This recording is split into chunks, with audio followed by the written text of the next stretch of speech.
I don't know about you guys. I'm a NASDAQ trader. I haven't really found an opportunity this morning, so I've been sitting on my hands a lot. I may have missed something. Been in and out, back and forth. Check-in news today. Today is Thursday, the 2nd of October. Go buy your Halloween candy, right? And there is nothing to speak of, really. There's no high-impact news. Which means that it's just business as usual today, guys. But I do stop off at the news every morning just to make sure there's not something going on that could mess with my good day, mess with my patterns, make things move, jump, and bump. And we're just going to get right to it, guys. We're going to learn to read charts. Needed to be on NASDAQ at 6:20 a.m. Eastern time, Brian? Yeah, that's 3:20 a.m. where I'm at. I was still sleeping. Was it good? I mean, I woke up and it just kept going up, and I was like, man, I can't seem to find an entry. 65 points, nicely done. Nicely done. And guys, sometimes it's just not your money. That one wasn't mine, Brian. I'm okay with that though, because the futures markets trade billions. I mean billions. Every day is exchanged. Don't really have to make it all the time. I mean, I would have been nice, not gonna lie. Right? Drive past a steakhouse, you still start thinking about steak, even if it's chicken night. But how do we get ours, guys? We get ours when the rules are met. We get ours when the pattern's in play. So we're going to talk about two things, or two platforms this morning, guys. I'm going to talk about NinjaTrader. Nexgen has been teaching on NinjaTrader for decades at this point. It uses dynamic Renko bars, and it has its own set of rules. We're also going to talk about TradingView. TradingView has like 100 million users. They're very, very stable. They're the platform that we went to with the prop firm. And I'm going to give you a plan for TradingView. We're going to talk about TradingView, but it uses minute bars. It's a different set of rules. So as we move forward in the day, guys, make sure that you're paying attention to the rules for your platform, because they are different. And if you try to intertwine them, it rarely works out. But I will say, when they both line up at the same time, angels sing. We're going to focus on reading your charts today, guys. Learning to be a chart reader. I say this every day, probably 100 times a day. 90% of your day is spent sitting on your hands. 90% of your day is spent doing nothing. Even when you break outside of these very basic plans that I give you, there is more waiting than doing, guys. Great traders are bored. That's why we have awesome hobbies. We're going to talk about NinjaTrader first. We're also going to talk about TradingView. I'll do that in the second part. But what we're going to talk about is learning to read your indicators, guys. Learning to recognize advantages. And when you do that, if you focus on advantages first, outside of the money, if you focus on rules rather than results in the very beginning, you walk away very quickly with the ability to understand things like where the market is likely to continue, being able to pinpoint entries, and that's exactly what these likely to continue spots are. It's a trend that's already been defined, that already has advantages in play, and you're just looking for that little bounce point to get in to ride the wave. You'll understand where the market is likely to go, using momentum, using key areas. Great for profit targets, guys. And then you'll understand where the market is likely to stop. These are the concepts that we cover every day. Likely to stop are these areas that could stop a trend, that could create reversals, that could create bounces, that take you out of positions. So we're going to take the first hour, longer if we need to, guys. I don't have a time schedule. And we're going to talk about both platforms, and what we're going to do is we're going to focus on the highest probability trades. We're going to focus on the trades with the highest chance of success. We're going to focus on the trades that are the easiest to recognize, that you can prove win more than they lose. And this is the rules. 3 rules, that's it, for a high probability trend trade on NinjaTrader. Each rule, when true, creates an advantage. Or displays an advantage. I suppose it doesn't create it. Um, Rule number one says that you must have strong trigger lines. Strong trigger lines provide the advantage of momentum. Momentum is a market that is likely to continue in the direction of the trend. Momentum is a market that's pushing, that has the ability to break key areas. Momentum is rule number one for a reason. And when you have momentum, that's when you'll be looking for termination conditions, making sure that you have not reached an area that has the potential to stop that trend. Want to make sure that you have room to profit targets. This is big. I don't care which platform you're on. And when you have no termination conditions, we call that a clear path. So momentum and path, guys, this is your core. This is your foundation. When you recognize momentum and path, you will begin to see more. You'll begin to recognize more opportunities. You'll begin to manage more efficiently. So focus on momentum and path. And then rule number three is nothing more than defining an entry area, which is defining right where the market is most likely to continue in the direction of that momentum and that clear path. These three rules on NinjaTrader only take 2 charts to prove true. There's a large chart and a small chart. Your large chart really takes 1 bar. The most current bar, whatever bar is in the now, guys, it's going to define direction, momentum, and areas. This large chart is a slow chart. It's really difficult to see change on because it is so slow. But what's cool is it shows the overall opinion of the market. And this 1 bar, these advantages of momentum, these advantages of clear path don't typically go away in 1 bar. So rules 1 and 2 are met on that first bar. You will be able to define the direction you should be trading, the momentum, whether or not it's on your side, and if there's anything in the way that could mess up your good time. Inside of that bar, like the X-ray, that's the small chart. It's a faster time frame, and it refines that big picture, and it's going to pinpoint your entries with rule number 3. Inside of that bar, you may see movement up, you could see a bounce, you could see continuation down, and with all of that happening here on your entry chart, the large chart never blinks. And that is how we're going to reduce risk. That's how you guys are going to increase your profit potential. Who am I trading with or against, guys? Your large chart is the big crowd. These are the people that are in charge.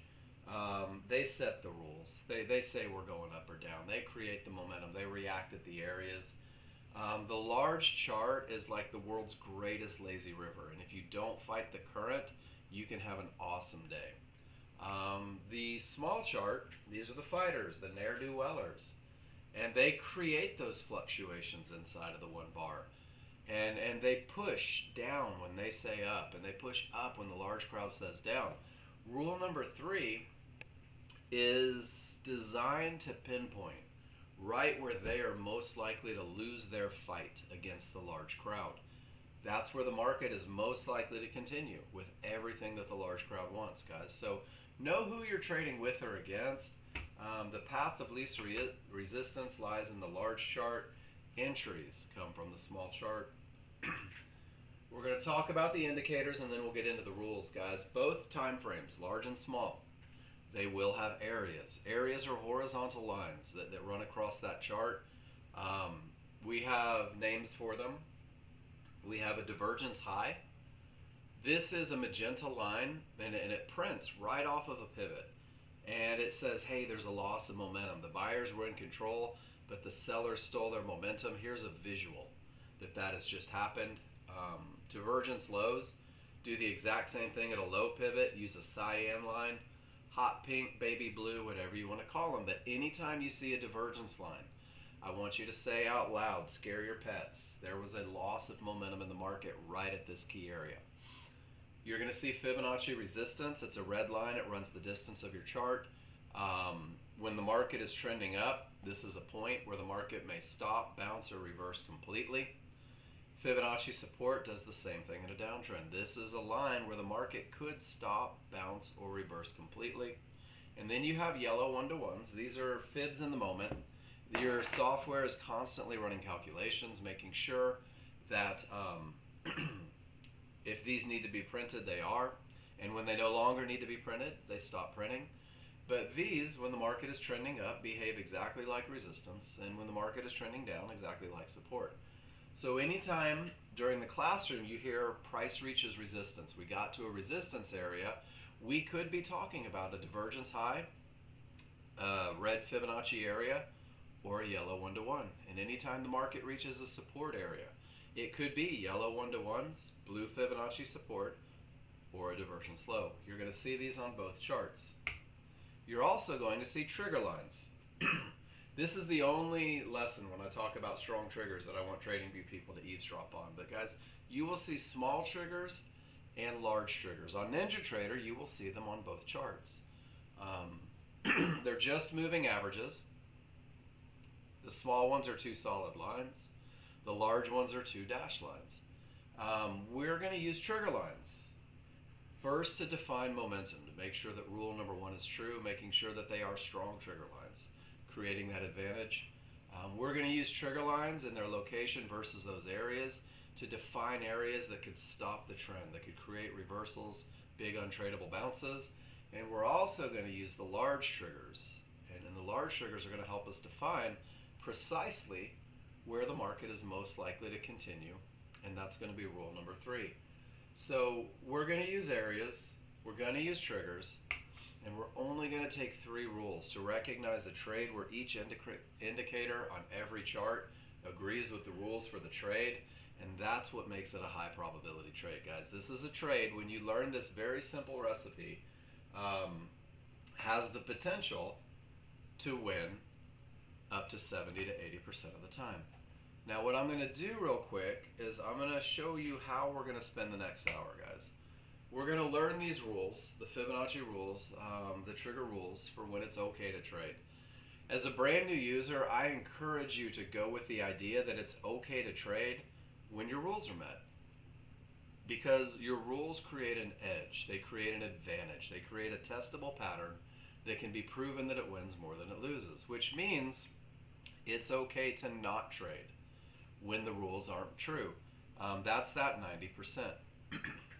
Everybody in the room has the ability to simulate, to get onto that simulator, to practice these rules, to practice following them, to practice recognizing them, to practice entries, to practice exits, to practice management, guys.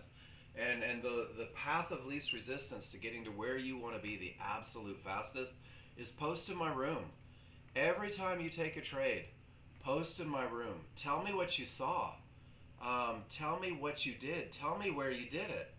And what we'll do is I'll give you feedback. And in this particular picture, traded directly into large chart trouble, and I'll be darned, the market didn't go up anymore. And that area had been in place since 5:30 a.m. It didn't sneak up on them, just made a little mistake. And Chariot will talk about it more in depth when we get to it. But I will give you guys a private session every time you post in my room. But I need you to do exactly what Chariot did. I need you to tell me what you saw. And I need you to tell me what you were thinking and how you read your indicators, because what it does is it lets me know where you need help, guys. 90% of the problems you guys will experience as brand new users, whether it's an opinion or a misunderstanding of the rules, can be corrected almost instantly. And all you need to do is tell me what you saw. Describe the advantages. Describe your entry. That's the first step in becoming a confident trader ASAP. The second step is learn these patterns, guys. That's all they are patterns. Simplify. Keep it very simple. I'm going to hand you right now 2 different plans. The first one is for NinjaTrader, guys. This is the KISS plan. This has been in circulation for years, and the KISS plan is a stepping stone in your learning journey. It is designed to optimize your chances of success as you learn to read your indicators. It is a stepping stone, guys. This is the one that teaches you to read your indicators. It is very specific. There is a checklist for entry for the high probability trend trade. There is a way to manage it. And there's even what we call a medium probability trade on there. And a medium probability trade is a trade where most of the indicators line up. However, an issue exists. So you're going to take your chart reads and your ability to read indicators to know if you're in a high probability scenario, if you are in a medium probability scenario, or if, God forbid, you're in a low probability scenario and you're still hell-bent on taking a trade, guys, you're going to be in control of the entry.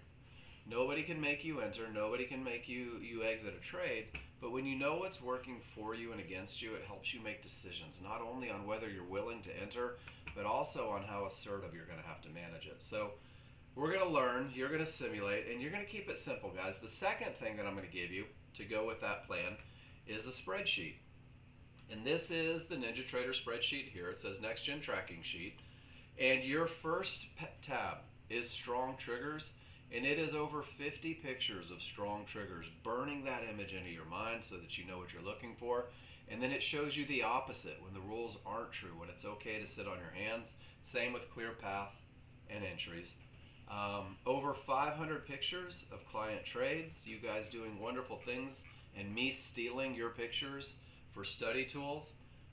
Guys, I would encourage you, if you're brand new, learning patterns, just keep clicking on these. You'll recognize that they all look the same because they all use momentum, path, and entry. There's the entry sequence, short and long, so that you can pinpoint precisely where the market is most likely to continue. Again, it's just a pattern. It's a very followable recipe. If you're a NASDAQ junkie, guys, and you're trading the NASDAQ on Renko bars, there's some ideas that'll help. There's the very basic management plan from the KISS plan, and then ideas on how to grow your management plan. Patterns that repeat themselves on the charts. There's a place for you to put your pictures when you take the perfect trade, and you're building that recognition. This is your trade plan pictures, guys. And then a trade tracking sheet. And both spreadsheets, whether it's NinjaTrader or TradingView, will have a tracking sheet. And this is one of the things that creates the absolute most success, I think, for new traders, because you're going to be able to post a picture. You'll be able to talk about your advantages, and the most important thing, guys, is you're going to be able to take that feedback that you get in class. And sometimes the feedback will be, man, this is perfect.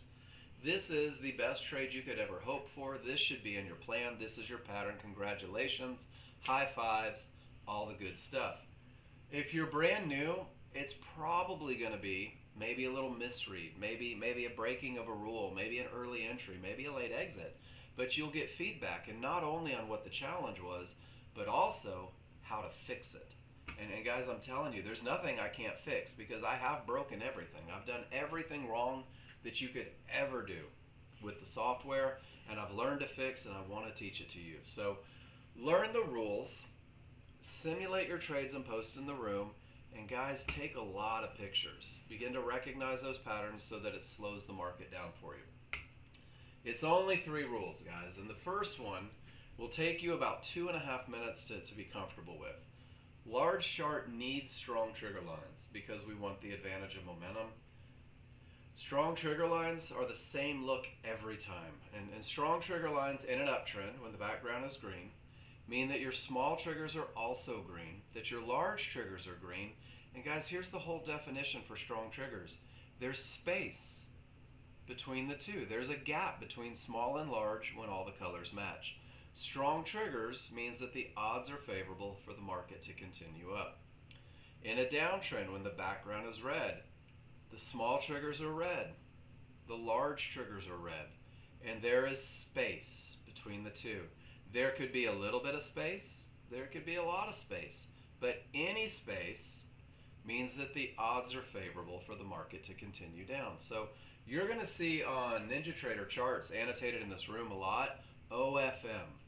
And when you see OFM annotated on a chart, you know that it was odds favorable momentum, that the market was more likely to push in the direction of that trend, that the market had the steam it needed to potentially break key areas, and that the market's actually giving you an advantage that'll cover up some of the mistakes that we all tend to make as new users. But momentum goes away. The space disappears, and the small triggers work their way back inside of the large triggers. Now this is weak triggers. This is strong, very powerful, paints a picture, you can't wait to take advantage.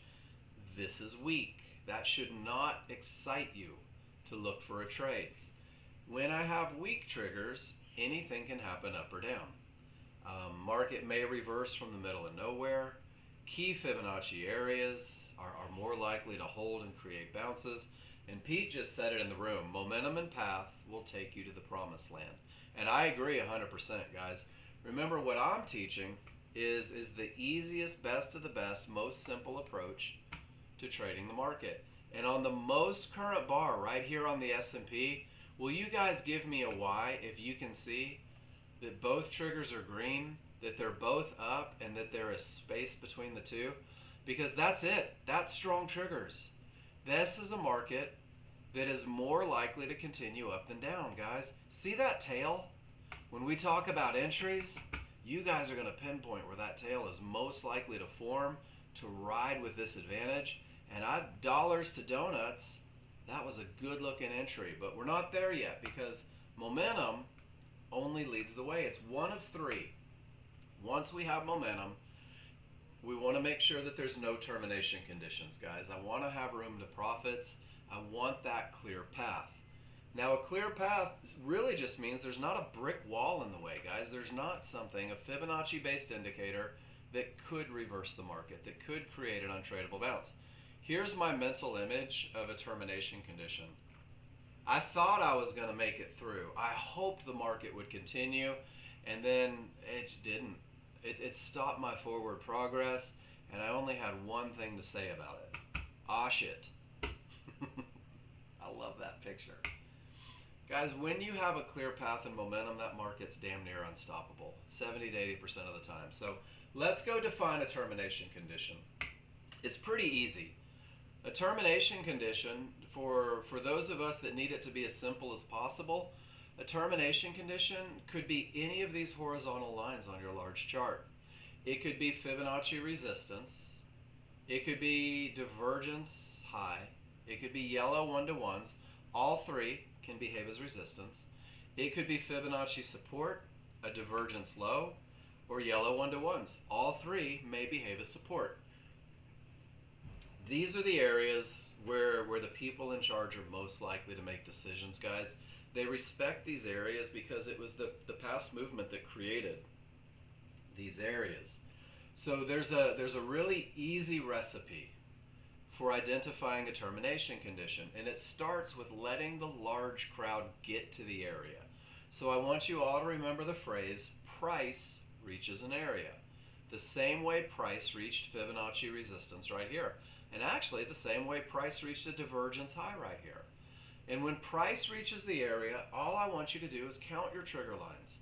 How many trigger lines made it above that area of resistance? Or if the market is going down, how many trigger lines made it below the area of support?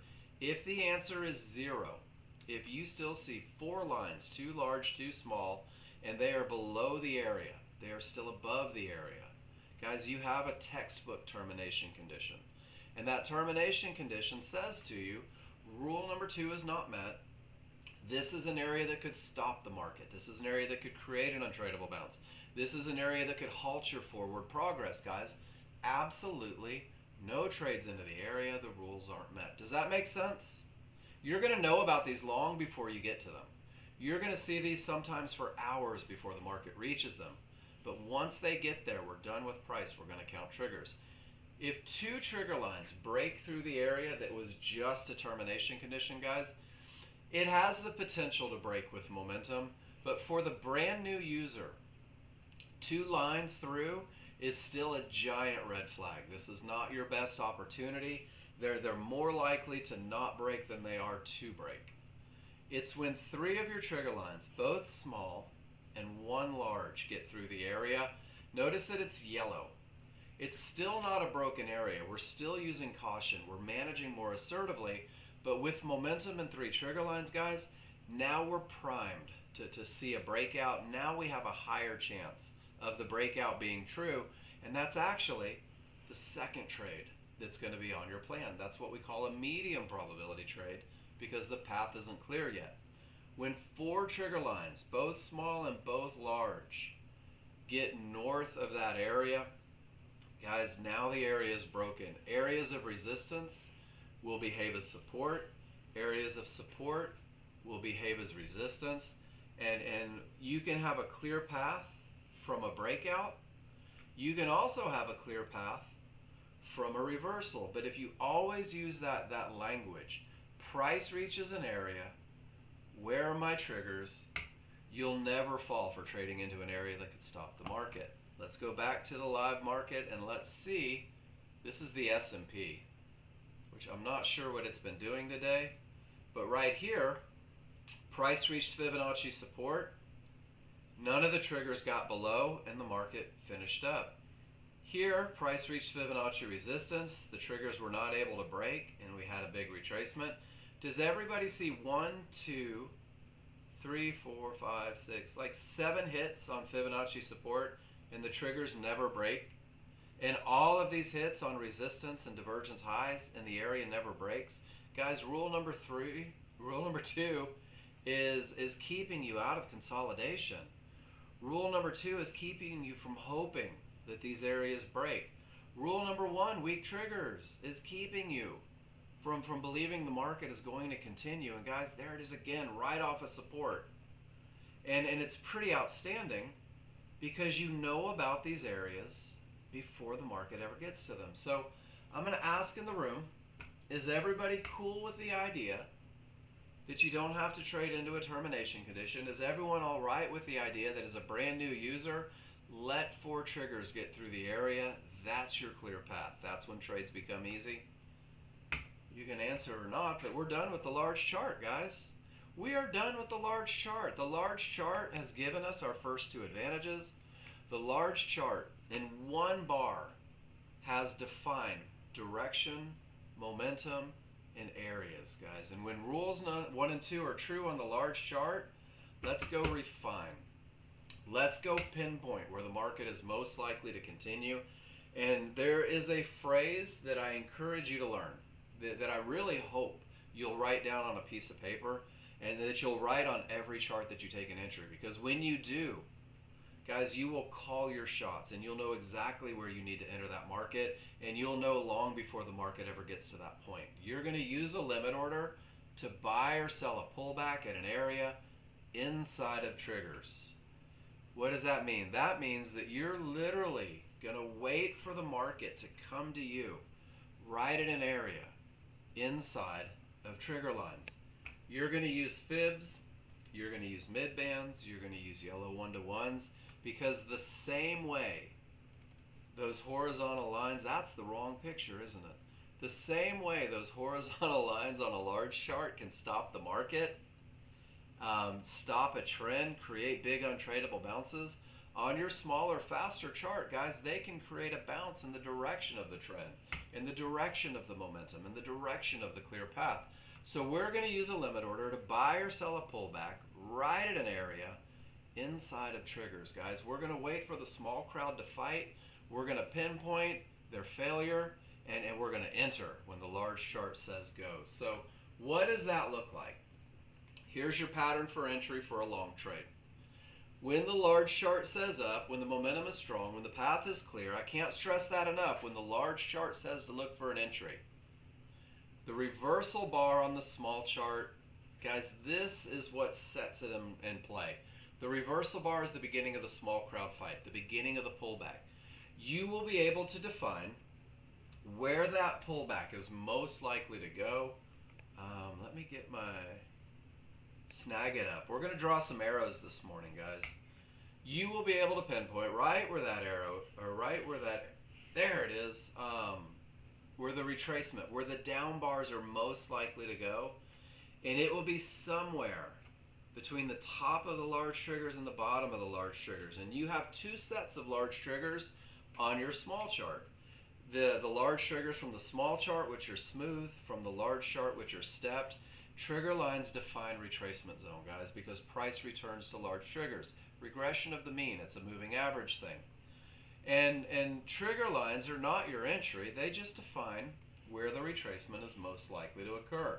So the tighter they are on top of one another, guys, the better, the more accurate your entry could be.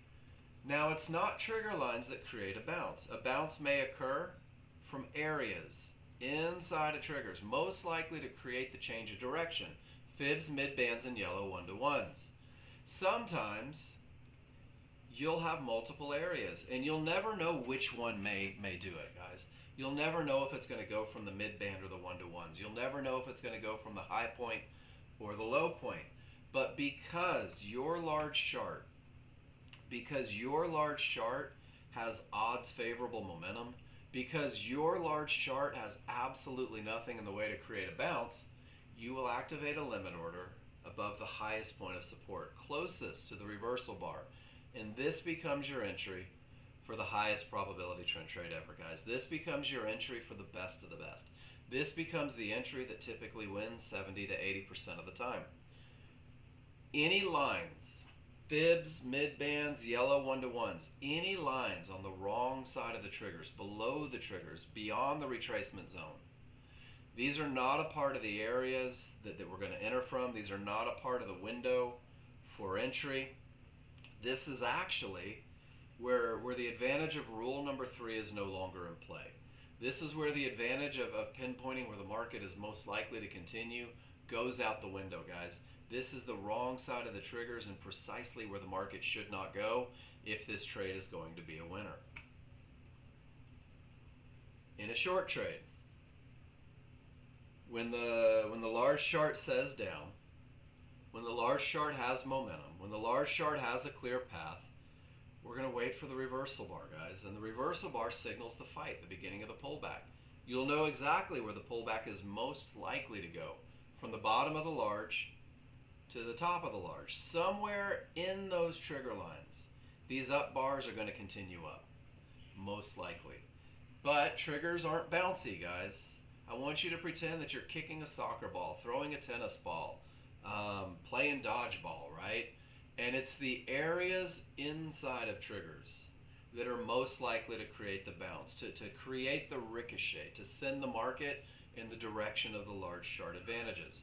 Your job will be to activate a limit order just below the lowest point of resistance, closest to the reversal bar, and this becomes your entry for the highest probability trend trade short. Any area beyond the triggers, the wrong side of the triggers, this is where the market shouldn't go, guys. If the small crowd can push through the retracement zone, if the small crowd can push through the areas inside of that retracement zone, your advantage is gone. Rule number 3 is no longer in play, and you don't know if, when, or where that market may continue down.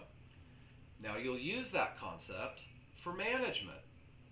You'll use that concept for management because through 3 simple rules, you can pinpoint where the market is most likely to continue. You now understand where the market shouldn't go. That's where your initial stop will be placed, 4 to 5 ticks beyond those trigger lines. And here's the thing that new users absolutely hate to hear. We're all competitive. We all played sports, right? We all were in the spelling bee, and we hate losing. Traders hate losing, guys. Anything that wins 70 to 80% of the time must lose, well, 70 to 0% of the time. That doesn't even make sense. 70 to 80% of the time must lose 20 to 30%.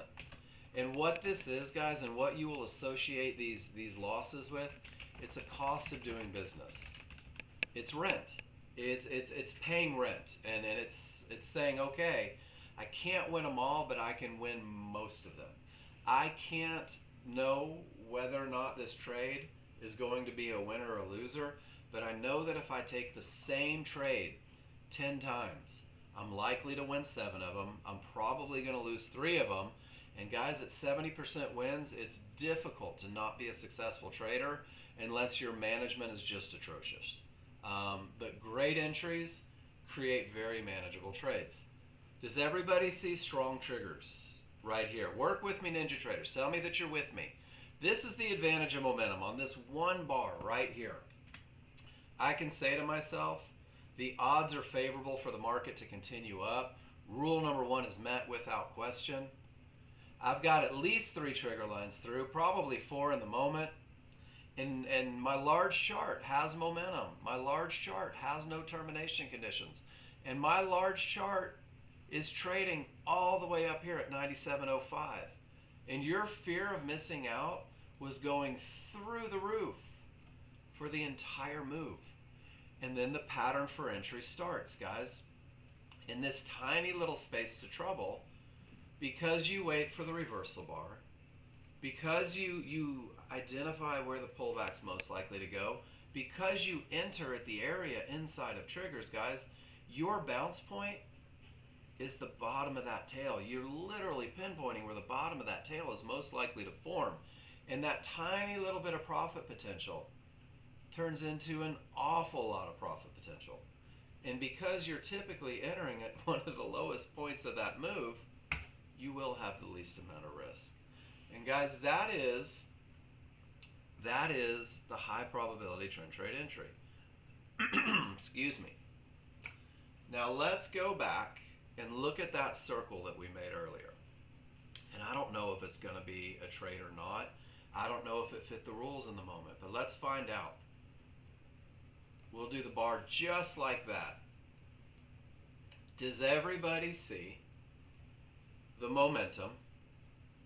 3 triggers through, pulls back to the area of support inside of triggers, and then it retraces down, but it never goes where the market should not go. Guys, this is your pattern. This is a pattern that repeats itself every day.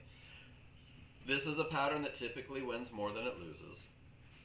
This is a pattern that you can study historically by scrolling back and looking for that momentum and looking for that clear path or the potential to break.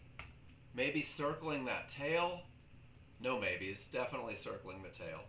And what does it look like on a smaller, faster chart? There's the bottom of the retracement zone. There's the top of the retracement zone.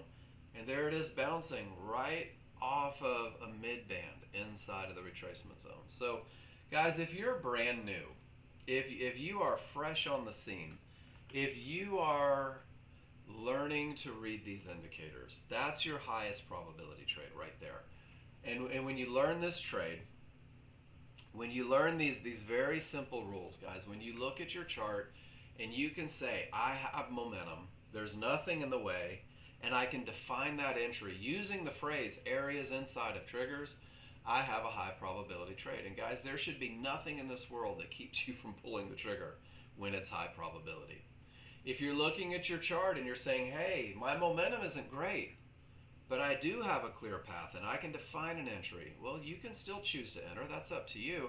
But you go into it understanding that it's only a medium probability scenario. This is not a trade that typically wins 70 to 80% of the time. This is a trade that you're going to have to manage a little more assertively to take quick profits, to get to a 0 loss level. And guys, if you look at your chart and you say, damn it, I don't have momentum or path, don't let the entry area seduce you, guys. You don't have anything pushing that market, and your path isn't clear, and it's low probability. And it's these low probability scenarios that drain accounts, guys. It's forfeiting advantages and hoping the market does something your indicators say it's not going to do. That's what drains accounts. And every low probability trade you lose means that your high probability trade has to work harder to get that P&L up. So you're in control, guys. Don't sacrifice the power that you have with that. And that's Ninja Trader. Are there any questions? And just a heads up, just an FYI, in case you didn't know, I've never had anybody in the history of this KISS plan, and I've been giving it out for years. I've never had anybody in the history of this KISS plan be able to follow the rules and do worse than 70%, guys, ever. I would encourage you, if you're a skeptic, prove me wrong. Learn these rules. If you're not successful, if you're not where you want to be, if you haven't found consistency in the markets yet, guys, prove me wrong. Take 5 days. Trade the KISS plan only. It will absolutely change your life. Let's go to TradingView. Now, TradingView is different. TradingView will still have divergence highs and lows. You'll still see mid bands. You'll still see yellow 1-to-1s. The indicators are like 90% the same, guys. But we don't have Fibonacci on TradingView. We have zones. Well, you do have to purchase zones. I'm not going to lie to you. There is a company called Chart Prime, and they are freaking amazing, guys. And their zones are about $50 a month. They're supply and demand. They're the best that we've found. And you can treat them like fibs. Don't trade into them. These are areas that could stop the market. TradingView uses 2 time frames. In the plan that I'm giving you guys for TradingView, that's not it. In the plan that I'm giving you guys for TradingView, I have created some very minimalistic NASDAQ and S&P. If you're a crude oil trader, you can change it. If you're a gold trader, you can change it. But the workspaces that I created, your large chart doesn't have large triggers. It's a 15-minute chart. Those triggers are just too slow. You just don't need them. It's noise that may confuse you. I've taken the color out of the background because you might see green or red and form an opinion, guys, and it's too slow. You don't need that. In this picture, I've even taken the color out of the bars. I think I have color in my bars because somebody asked how to do it. But guys, you don't need to know if it's an up bar or a down bar. It's a 15-minute bar. Guys, you could go make a sandwich, walk around the block, come back, and it's still on the same bar. And these bars can be 10 points, they can be 200 points. So there's a little different way to read the 15-minute, but it will still define direction. It will still define momentum, and it will still define key targets and termination conditions. Your 1-minute chart, now this is a faster chart. This is a faster time frame, guys. It will have small and large triggers, and that'll define the immediate strength, the momentum, and the move. And this is where we're going to define our entries, guys. This is where we're going to pinpoint where the market is most likely to continue. And it's no different. You're not in charge. The 15-minute will tell you which way to go, the advantages you have. The small chart, the 1-minute, will define your entries. So once you learn to read your large chart, guys, the rest of it, I think, kind of falls into place. So there's 3 things that you have to ask yourself every time you look at the large chart. The first one, what direction are my small triggers going? Are they up or down? That's pretty easy, right? If they're down, I'm going down with them. If they're up, I'm going up with them. If I can't tell, if they're flat, lifeless, no up or down, they seem to be going both directions as the one bar goes up and down, guys, how on earth am I going to make a decision as a brand new user to pick direction? I'm not. I'm going to sit on my hands and do nothing and wait for it to be decisive. Now here, they're going up. So I blew up the picture. There's your small triggers. The second thing that you ask on your large chart is where is the most current price, the highlighted price, in relationship to those triggers. So you can just look at your triggers, look at your price, draw a line. And guys, there are 3 options. Left of the triggers, inside the triggers, right of the triggers. If you can't decide, if it's maybe a little bit left but kind of inside, go with inside, right? And if it's a little bit right and kind of inside, go with it right. Always go down. Like play down your advantages, right? It sets you up for management. And that's exactly what knowing the relationship is. Number 1, left of the triggers, that's the strong side of the triggers, guys. This is what I would consider odds favorable momentum. This is what I consider a look where the market is likely to push in the direction of the trend. This is what I would consider the best of the best look, guys. And this is where 1-minute areas are most likely to break. This is where holding for bigger moves starts to make sense. Number 2 is transition. So when you go from strong and it begins to work its way inside, transition is still looking for long trades, but it lets me know that I'm no longer in the best of the best. I'm going to be aware of 1-minute areas. I am going to be ready to manage, guys. Maybe taking partial profits at trouble, getting to break even. And then 3, when I'm on the weak side, right of the triggers, guys, this is where I'm getting paid at areas. This is where I'm not hoping for home runs. This is where the market resides right before a reversal. So if I'm entering from the weak side, I'm still going with the direction, and there's a ton of opportunity. I just have my management hat on.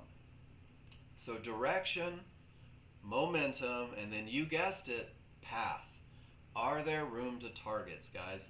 Do I have room from where I'm going to enter before I smack into something solid? That's it. I want room to trouble. Once I define direction, momentum, and path, and if I have room, guess what? It's time to define an entry. The first entry I'm going to talk about is not the most common entry, guys. This is an entry that happens 10 to 20%. I don't know. I don't have an exact number, but it's not all the time. It's less than the other. And this is what we call a momentum trade. And this is really just relying on strength to push the market. So with no terminations or zones on the 15-minute, room to targets, with 15 on the strong side, the best of the best, the strongest momentum, and with the 1 minute, strong triggers. Now this is the one lesson that carries over from Ninja Trader, guys. Strong triggers is that separation, everything going in the direction. And when I have that, I'm going to buy or sell a little snapback at an HVA or an area. This is the only trade that uses a limit order on TradingView that I teach. This is the only time where you will enter as that market pulls down to you. And guys, it looks just like this for a long trade. I have to be able to say that my small triggers are up. I have to be able to say that price is on the strong side of the small triggers, and I have to be able to say that there's nothing in the way. This is what gets me to the 1 minute chart. With this look, as long as I have strong triggers, I'm going to let the zone break, because in this one, when I say the zone breaks, price gets above it. And then as it pulls back to that zone, I'm going to enter with a limit order. And this is your momentum trade, guys. And what you're saying is, I sure hope all of this strength pushes the market up, because when that resistance broke, it became support. And guys, these are very low risk entries, and you're just riding momentum. In a short trade, the market is down. I'm on the strong side. There's nothing in the way. There's your break of the zone. There's your pullback with strong triggers, and you're entering with a limit order right at that area. And guys, this is your momentum trade. And sometimes they just zoom because momentum is hard to stop. And sometimes they turn into trend trades. And that's your second entry. Are there any questions about the momentum trade? Guys, it doesn't happen a lot. When it does, it's fun, it's good. They're small losers when they lose. And sometimes they're fantastic winners when they win.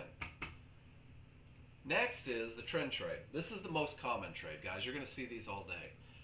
The trend trade, 15 minutes not trading into an area. I should sound like a broken record on momentum and path by now. The 1 minute, not trading directly into areas. If you pay attention to my class, you will notice that most of the TradingView losers seem to trade directly into areas, not being patient to wait for that clear path, believing that because I'm so excited to trade, I can break a rule and get away with it. Nothing in the way.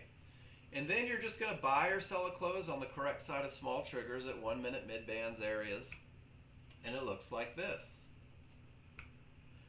When the smalls are up, even in transition, and I have room to targets, that's my cue to go to the small chart to look for an entry. Right here at my red dot, the small triggers are no longer facing up, they have rolled down. This is what sets you up to look for the trend trade entry. The second this happens, you're going to say to yourself, my rules say wait for a pullback to an area, and I'm not entering with a limit order at the area. I'm not hoping the area holds. I need an up bar for a long trade. And guys, both corners need to close above those small triggers. This is the best of the best. And you will have to be patient, because there it goes down and down and down. And this up bar didn't come from an area. And sure enough, they continue down and they reach the area. They know where they're at, guys, and they want to get there. This is your entry for the trend trade. This is my favorite trade. This is the trade that I'm watching you guys get funded in the funding company by waiting for that great entry. In a short trade, small triggers down, strong side of the triggers, room to trouble, saying the same thing every time. Because the small triggers roll up, I have to wait for a pullback to an area, mid-band zone, 1 to 1, And then I wait for a down bar that closes on the correct side of the triggers. Does everybody see that the correct side of the triggers happens to be the weak side of the triggers? Because that's where reversals come from. The correct side of the triggers is the weak side of the triggers. Because guys, it's hard to win a fight against those small triggers. Whew! Was there news, or did they just get tired of going up? And what you'll notice, even in a market, even if the rules aren't met, when the small triggers roll, there's your pullback to a zone, there's your close above, and guys, sure enough, that's where the market went right back up with these triggers. Pretty cool, right? And the market didn't go up until it got to the other side of the triggers, and the market didn't go down until it got to the other side of the triggers. And guys, one of the coolest things about TradingView, I think, man, that was a big spike, is that you've got a timer for that minute bar. So if you were waiting for that close below those triggers, guys, you knew exactly when the close was coming. And this just gives an unbelievable amount of patience, I think. So if you're jumpy like me, anticipating entries, guys, it's a great safeguard. But that is my first hour. That is NinjaTrader, high probability trend trade.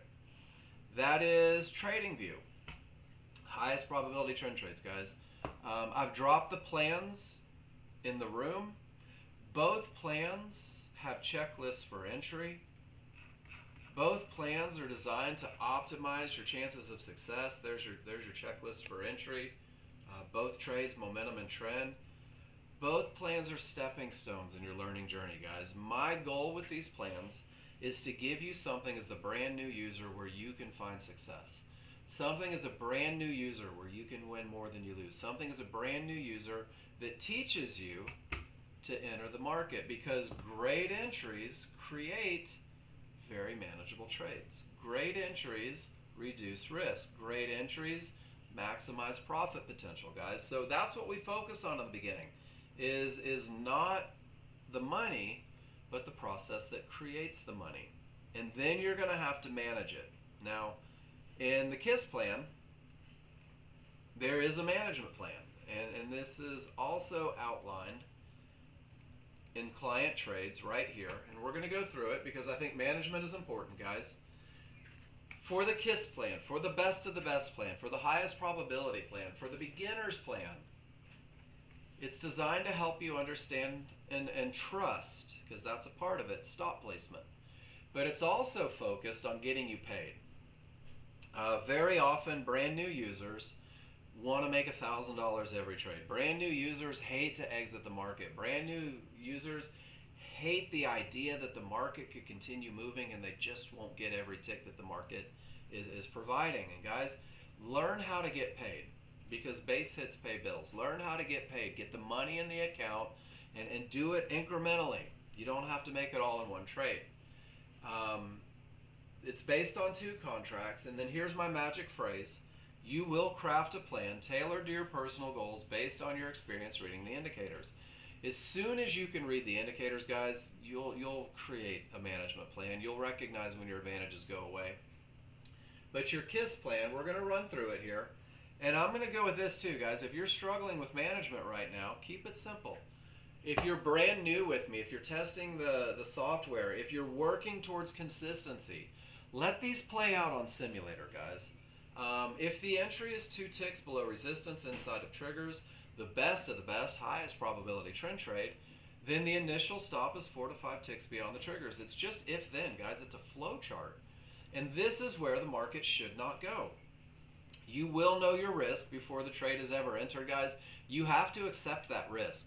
If you try to shortcut that risk, if you try to minimize that risk and put your stop in the retracement zone, put your stop below an area inside of triggers, guys, you run the risk of getting stopped out only to watch the market run without you and do everything your indicator said it was likely to do. So trust that stop. They have to work hard to get up there, and guys, this is where it should not go.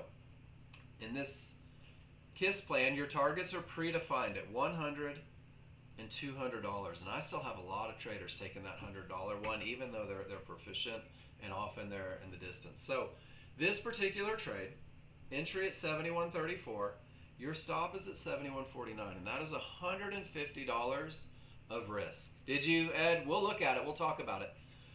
It's $150 worth of risk. Let's see. Ed, well, you fought everything and jumped into the market short. Maybe not the best example. Great entries make management a lot easier, guys. When you're fighting every indicator on your charts, your emotions are going to take over and you're going to do stuff that pulls you out of a position because you know it's the wrong position. You entered on hope. Trust me on this one. So 150 a contract, predefined targets. And guys, there's two things that are going to happen. You're either going to get stopped out. It's okay. It's a normal part. It's a cost of doing business. Or you're going to get a reversal bar in the direction of your trade. And when you get the reversal bar, if you get the reversal bar, you will redefine where the market should not go. Your new stop is 2 ticks above that reversal bar. That's it. Because the buyers tried, the buyers failed, and the sellers took back over. Guys, it's confirming that the market's doing everything you wanted it to do. And now you have $30 risk per contract, down from $150 per contract. You went from $300 a risk to $60 risk. And guys, nobody gets bummed in the trading world for losing 60 bucks. That's not a bad loss. This new stop placement does not guarantee a winner. It's either going to stop you out for a small loss, or it's going to go to your first target. And here's my favorite part. When the market reaches $100, one contract comes off. Guys, you just got paid. You're a winner. You're successful. Your sweaty palms are no longer sweaty. The butterflies in your stomach are no longer there. That pleat that you just sucked into your leather office chair is starting to reside. Guys, if price reaches your first target, you made money. And now you're going to go break even. You're going to take all the risk off of that trade with money in the bank. And notice that this doesn't say where the market shouldn't go. Not at all. If you get stopped out at an area inside of triggers, guys, you got stopped out right where the market was most likely to continue. But for the new user, going break even on that second contract, it helps you develop trust. Because we all forget when we're watching that small chart go up and down that the large chart was screaming down, that the large chart had nothing in the way, that the large chart is more likely to hit that blue fib than it is to reverse from the middle of nowhere. So that break even stop is your trust builder, guys, and it's either going to go to your second target or you're going to get stopped out, break even, and boo-hoo, you only made $100. But if it reaches your second target, that's a $300 trade, guys. That is the easiest $300 you'll ever make. That is $300 based on 3 rules, only 2 charts, and the most mechanical management that you could ever hope for, guys. This is how brand new users can manage, and it's just if then. If I get this entry, then my stop goes here. If I get a reversal bar, then my stop goes here. If I get paid, then my stop goes here. If it reaches $200, I'm going to GTFO and not care what the market does next. And guys, that is KISS management. Keep it basic. Simulator is where you learn to enter trades. Simulator is where you learn to manage trades, guys. And if you are nervous on Simulator, you will be nervous, crazy nervous in a live market. Now I'm also going to go through, and I built this the other day, I want to talk about management ideas for the KISS plan on TradingView.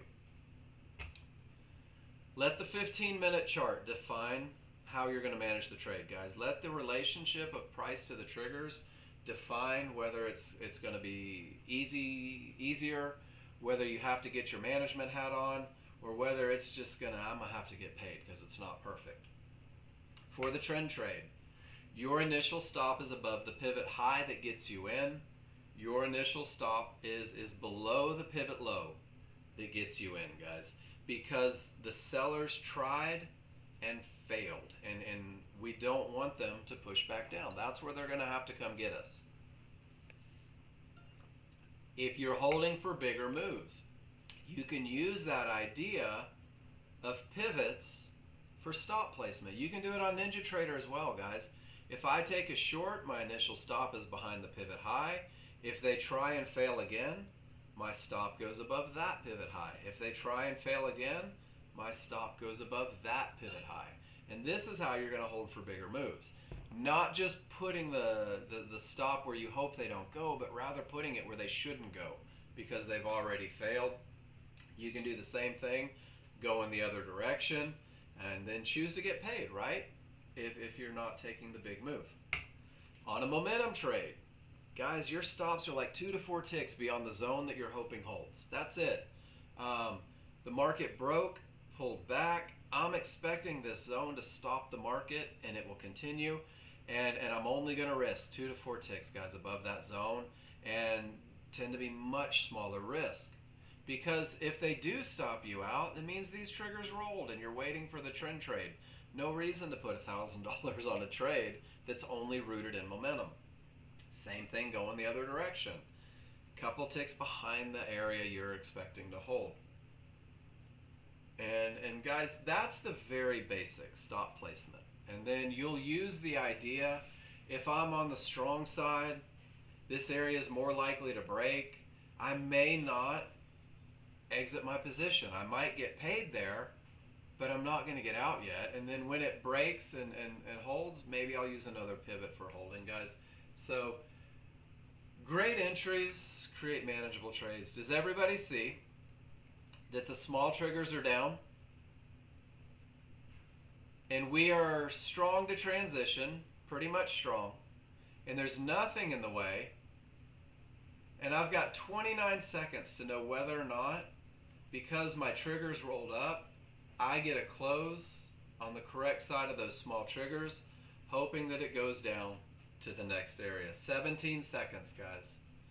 If I take this trade, my stop will belong above that pivot high until I have a reason to exit.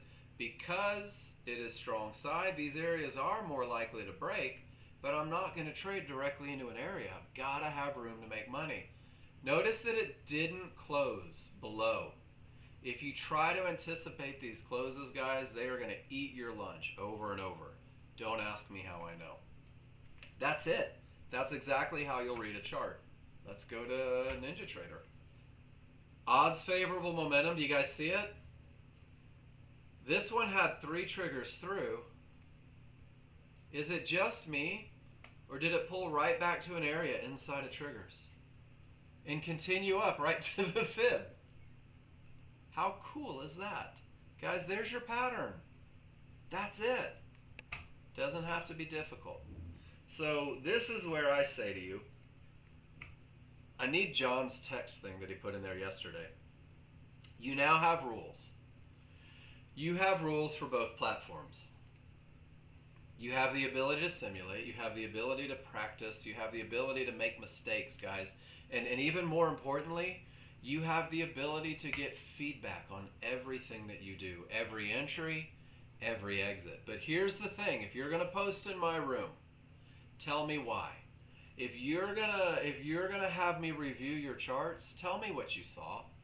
And it doesn't have to be formal. Guys, go back to momentum path and entry on NinjaTrader. There's my strong triggers. There's my potential to break. There's my pullback to an area inside of triggers. Mark, did I screw anything up? Did I do everything right? Am I reading it correctly? What about my exits? I took that KISS plan, 100 and 200. Was there a way to hold for more money? And guys, we'll go into management without a doubt. If you present a trading view chart, I want you to describe the direction of the triggers, where you were in relation, and whether or not you had room. And it's not for me, guys. I can look at your charts and know exactly what you saw, and probably even what you were thinking. I want to make sure that you're reading the chart to give you the highest chance of success so that you can grow from this foundational approach. If you show me a momentum entry, you better put strong triggers on there, because I see a lot of people losing momentum trades because they don't actually have momentum. It's a safeguard for you.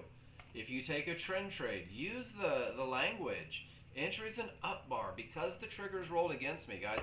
And these annotations, they're not for me. I can't stress that enough. These annotations are for you.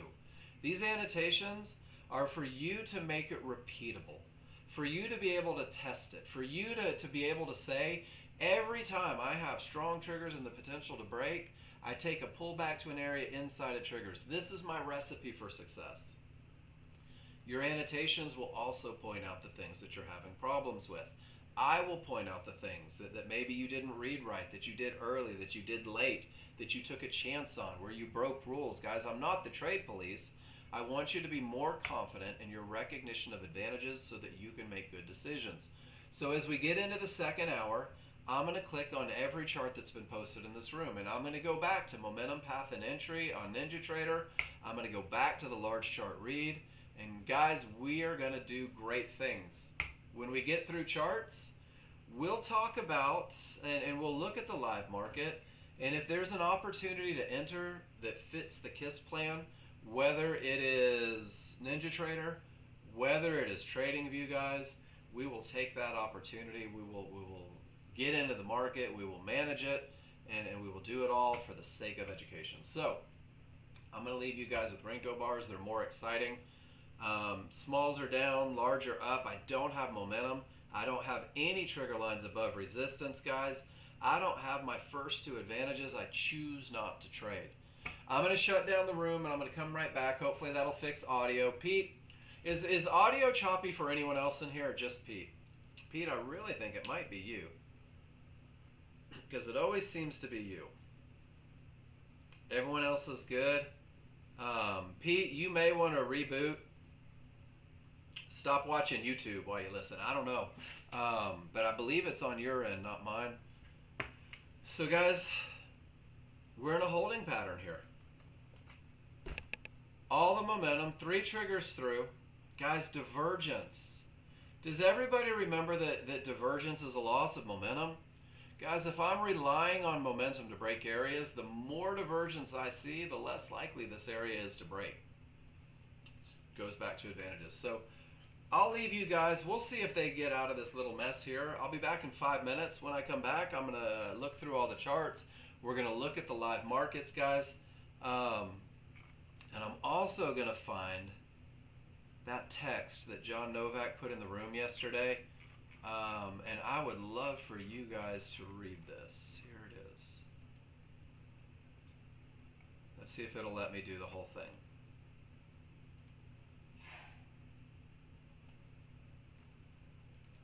This is worth reading right now. Oops, upload as a file. It wouldn't let me do it, guys. Download this file, read it on the break. I'm going to read it when I get back to, so I guess don't bother because I am going to read it. But this is how we do what we do. And I'm going to read it and then we're going to look at charts. But I stink at leaving. I'll be back in 5 minutes. Guys, go stretch your legs, get a drink of water, pet the dog, do anything other than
guys.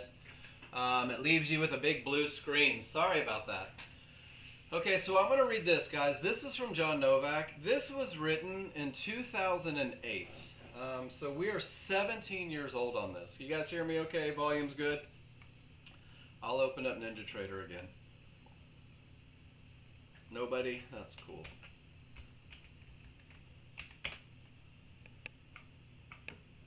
Dun-dun-dun. Guys, can you hear me? Yes, thank you, Andy. All right, guys. So this was written by John in 2008, guys, and it's pretty awesome because nothing's changed. Nexgen will supply Fibonacci-based software and trading rules along with the coaching that will increase your odds of winning more than losing. After choosing Nexgen to be your technical analysis partner, don't worry about how long it will take you to become a profitable trader. Worry about the process of learning. Remember, simulation of your trading plan is not trading. It is practicing the movements of trading until they are so ingrained in your muscle memory that you no longer have to think about trading your plan consciously. This will be your first goal. Your second goal is to simulate 25 of the same trade setups, trend trades, continuations, whatever, following your plan without deviation, distracting thoughts, or hesitation to act. Writing down, using screencast picture, labeling your charts, what you could, should have done better. Getting feedback from the Nexgen staff. Everyone is different, and it will take time to become consciously consistent at entering and exiting your trades. The more times you complete 25 of the exact same trades on simulation, posting charts for feedback in the chat room, and following your plan without deviation, distracting thoughts, or hesitation to act, the closer you will be to becoming a profitable trader. You will not have to win all 25 trades. If you win 15 of them and lose 10, you should still be a winning trader if you manage the trades correctly. Each time you repeat the 25 trades and successfully win overall, you then take the chance to trade real money, making sure you can follow your plan without deviation, distracting thoughts, or hesitation to act. That's where utilizing Nexgen Pro Trader funding comes in. You test your plan in a live environment. When you trade real money, if you fail to follow your plan and end up losing money, you are not a professional, profitable trader yet. Do not despair and do not do much financial damage. Go back and take another 25 trades on the simulator. Most traders will return to the simulator several times. This is expected and very common. You are not losing, you are learning. There is a difference. Becoming great at any profession has a cost. Your cost will be small losing runs with live money. This is why the micro contracts are a great way to test your plan. Finally, you will learn to follow your plan and make money most of the time. Then you can call yourself a professional, profitable trader. Typically, after most traders achieve successful mindset and the ability to no longer have to think about trading the rules consciously, they never lose it. Nexgen provides analysis, rules, coaching. Only you, yourself, will be responsible for becoming the profitable trader. Nexgen is here to help, but you must do your part. I wanted to share that because, guys, that is 17 years old and it still rings true 100%. And now we're going to get into the idea that you can get feedback from the Nexgen staff. So I'm going to scroll up to the top of the room and I'm going to click on the charts that are posted, and we're going to break them down, not good or bad, but rather momentum, path, and entry. Your wins and losses aren't my concern, guys. I love it when you win. Even when you get lucky and win, I get excited for you. But short-term victories, getting lucky on simulator, for most traders produce long-term failure. It's that consistency to the plan. Pete, termination reverses the market. It's a strong bottom. The trigger's rolled up, separated, and Pete, unfortunately, you're not 50-50. You are directly into a termination condition at the time of this bounce. None of the triggers were even close, and you trade directly into that fib.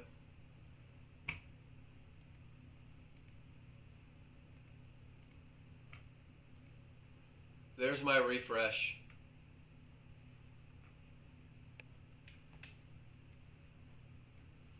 And remember, guys, I'm not the trade police. This is where the trade was taken, directly into a termination condition. And sure enough, the termination condition creates a big ugly bounce. And Pete, you sit through all of the retracement, all of the I hope it breaks, all of the man, I'm praying that they don't get my stop. But Pete's been doing this a long time, and Pete knows exactly where his stop belongs if he's going to take this chance. Pete said, I have momentum. I'm going to try to ride that momentum. I'm going to take a chance and trade into a fib. I'm going to put my stop where the market shouldn't go. And then we'll just see. You get paid on the first one, and then you get paid at the second one at trouble. So, did he follow the rules? Absolutely not. Is it a good-looking trade? Of course it is. Guys, it has momentum on his side. And momentum is hard to stop, and Pete knows that. Pete knows that momentum is hard to stop, which is what gave him the confidence to take this trade, to take it up to the next trouble. So, Pete, nice trade. Not here to bust chops, guys. I'm here to look at what could have gone wrong, and I'm here to celebrate the victories when it didn't. And then this one, everything says up, the triggers are strong, and Pete says, man, with all of that momentum, I'm getting into this market. I don't have a pullback to an area. I missed it over here. So I'm going to ride the momentum. I'm going to get in above things that could create a bounce. I'm going to find a way to get paid. And that's funny, Pete. That's 2 times the fib update has showed up in the middle of your trades. Beautiful trade, guys. Once you understand momentum and path, you'll find a more creative way. You'll find a more creative way to make money. And Pete, you do it really well. You always have. All right, this is Wayne. Wayne loves his mom. He also loves momentum. And while Wayne didn't have strong triggers on this chart yet, guys, I want to show you something cool. Wayne reads charts really well. Wayne says, I have a termination here. And this is a big, slow-moving chart.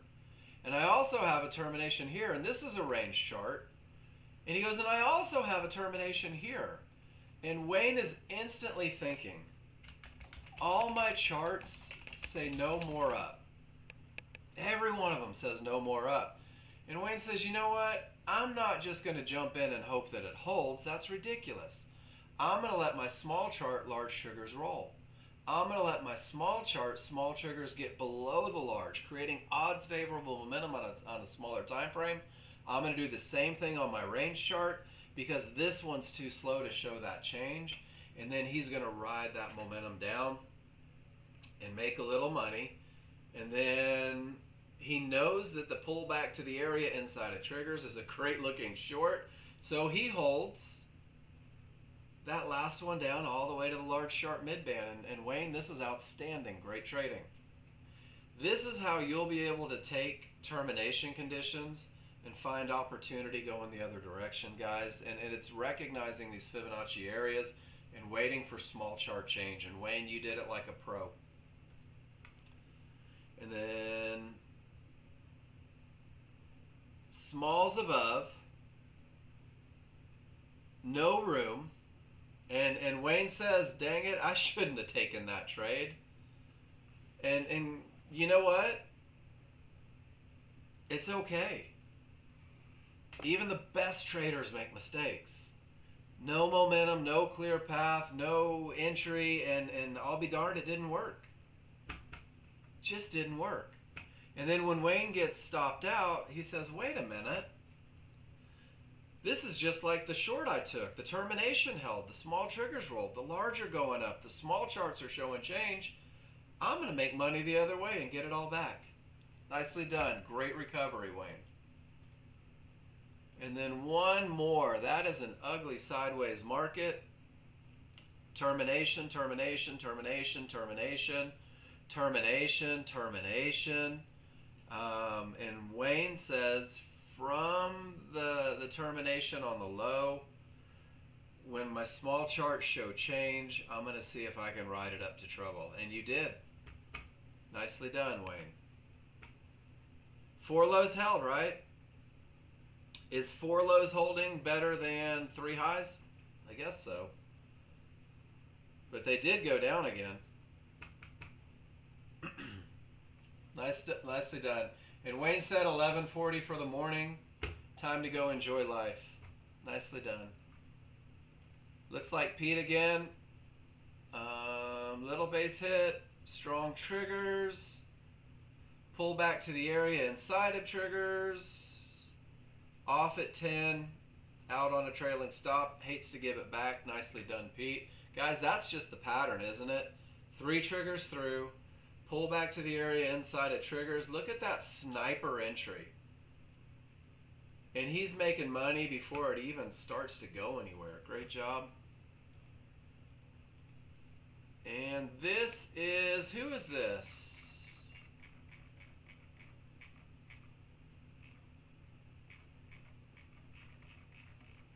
Let me look. This is going to be...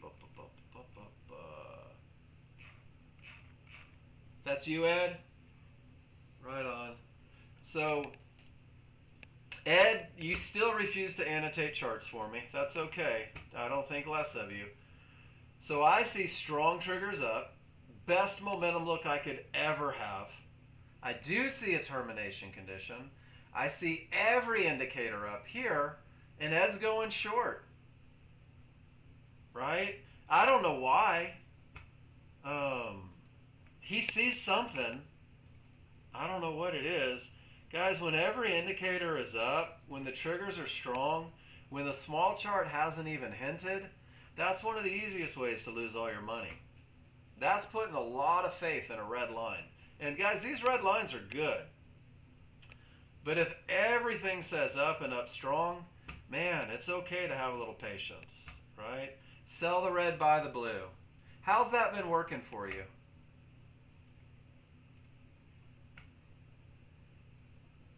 It did go. Clearly you don't trust it though, right, Ed? Clearly you don't trust it. You made a tick. So, and this is a good thing, guys. Wayne, have a great one. And Ed, I'm not even going to say you. I'm going to say me. Guys, when I don't trust a trade, when I know that I've broken a rule, when I know that I'm taking chances, when I know that I'm outside of the scope of having an edge, I manage like an absolute yahoo. I put my stops in the wrong spot. I put my targets in the wrong spot. And just to go on to that whole buy the red, sell the blue. That was red. And that was red. And that was resistance. And that was resistance, right? And that was support. And that was support. And that was support. And that was support. And how many of these do you have to lose before you get lucky? Guys, going counter trend makes women swoon. When it's good, it's great, right? It makes men want to be you, all those things.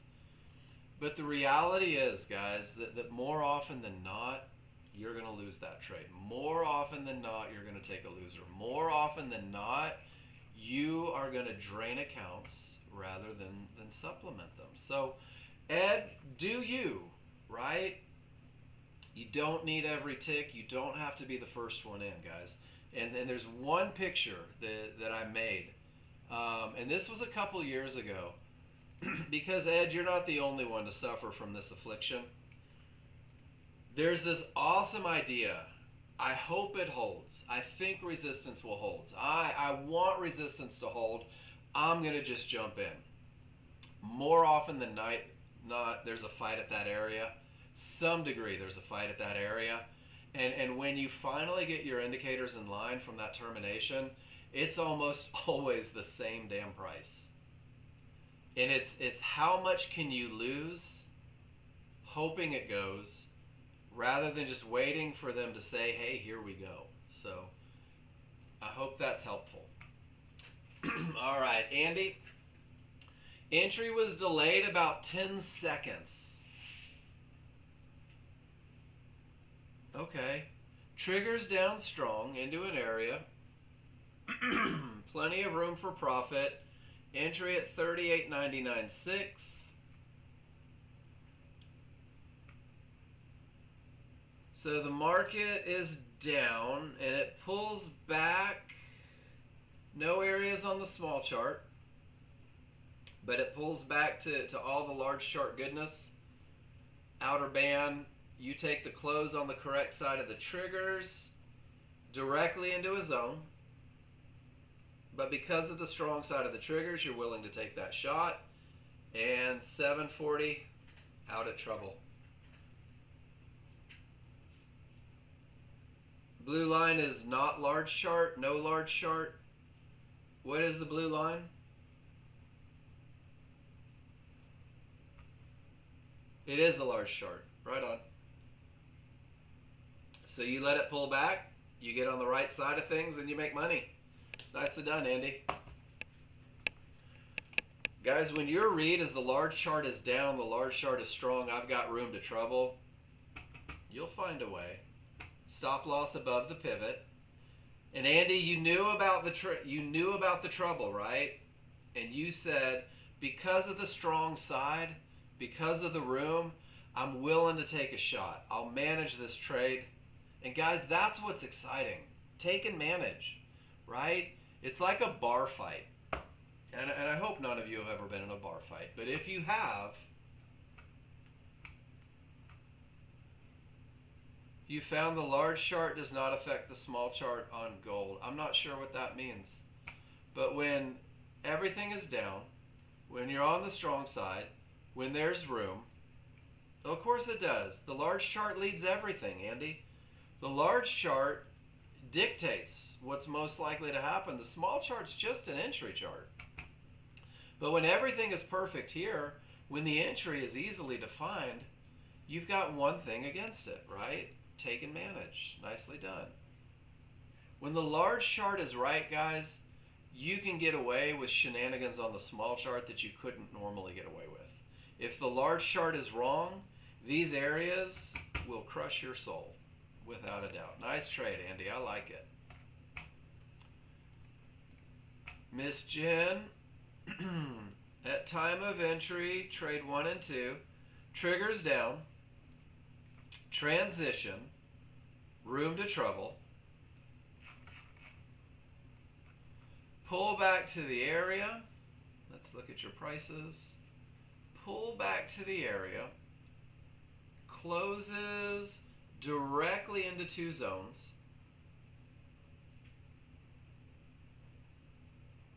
$56. I mean, directly into trouble. Andy, I know that you're trying to keep from typing too much, but I'm starting to struggle a little bit with your shorthand.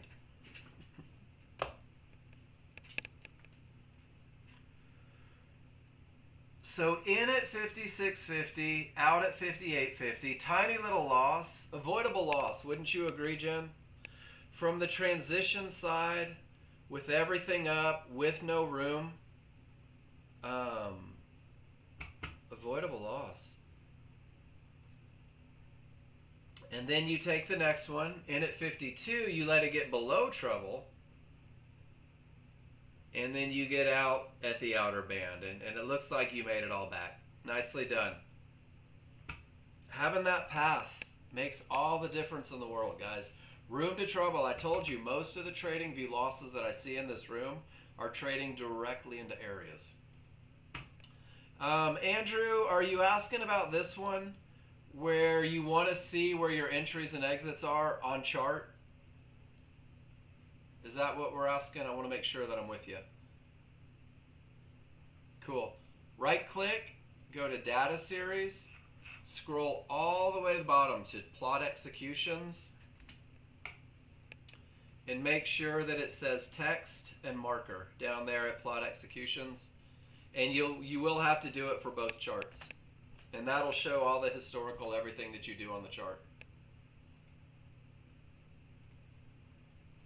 So if I buy and close, it'll show me where I entered with an arrow and a little arrow on the right side of the bar. It'll show me where I exited with an arrow, and it'll also show me the numbers for the math.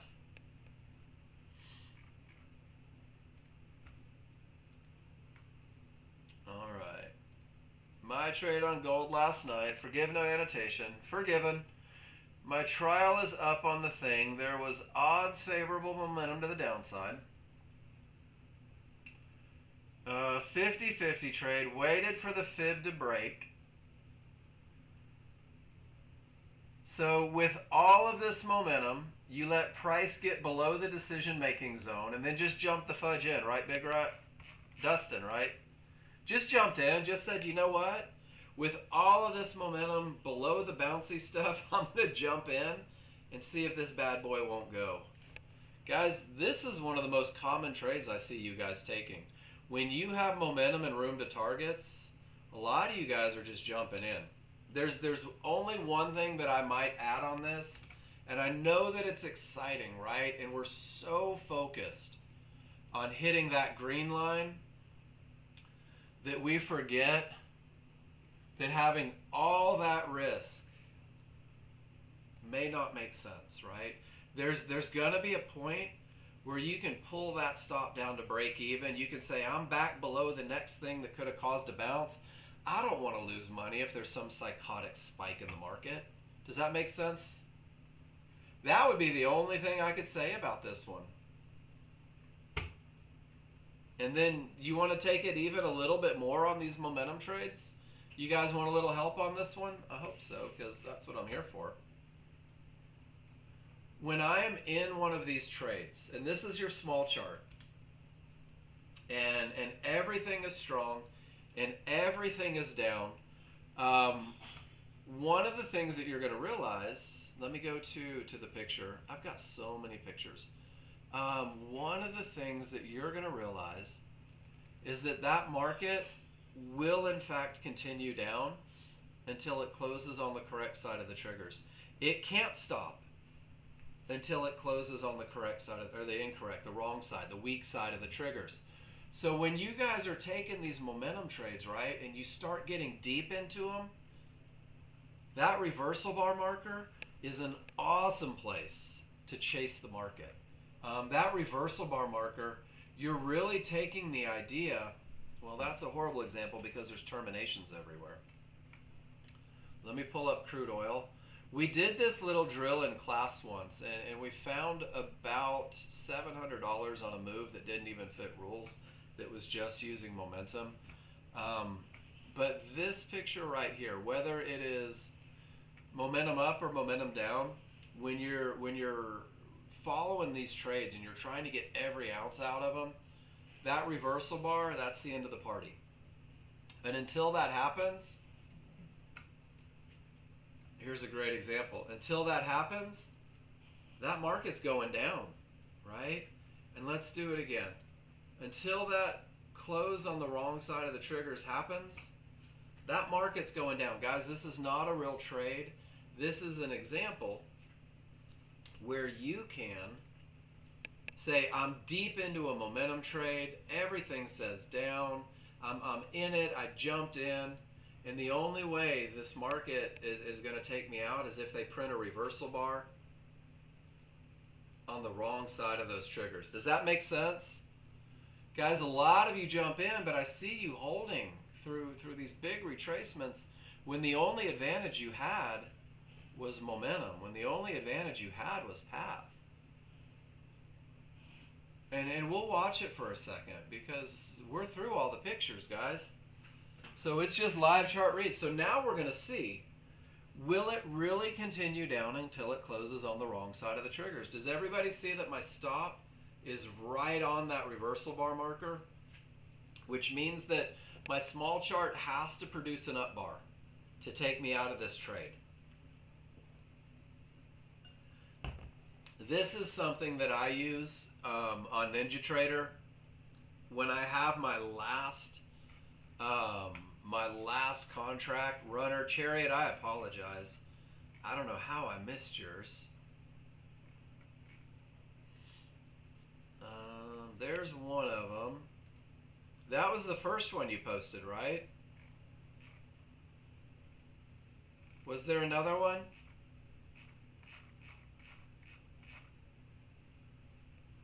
I don't see the second one underneath it. Would you repost the second one for me? All right, so large triggers up, transition, and just absolutely no room. You entered on the small trigger, close above what? So there's two types of entries for NinjaTrader. Close these out. Hasn't taken us out yet. So there are two types of entries on TradingView. Let me get to my pictures. There is the momentum style entry, which requires that you have strong triggers in an area to trade from. No areas, so not on the strong side. So it couldn't have been a momentum trade. And then the second entry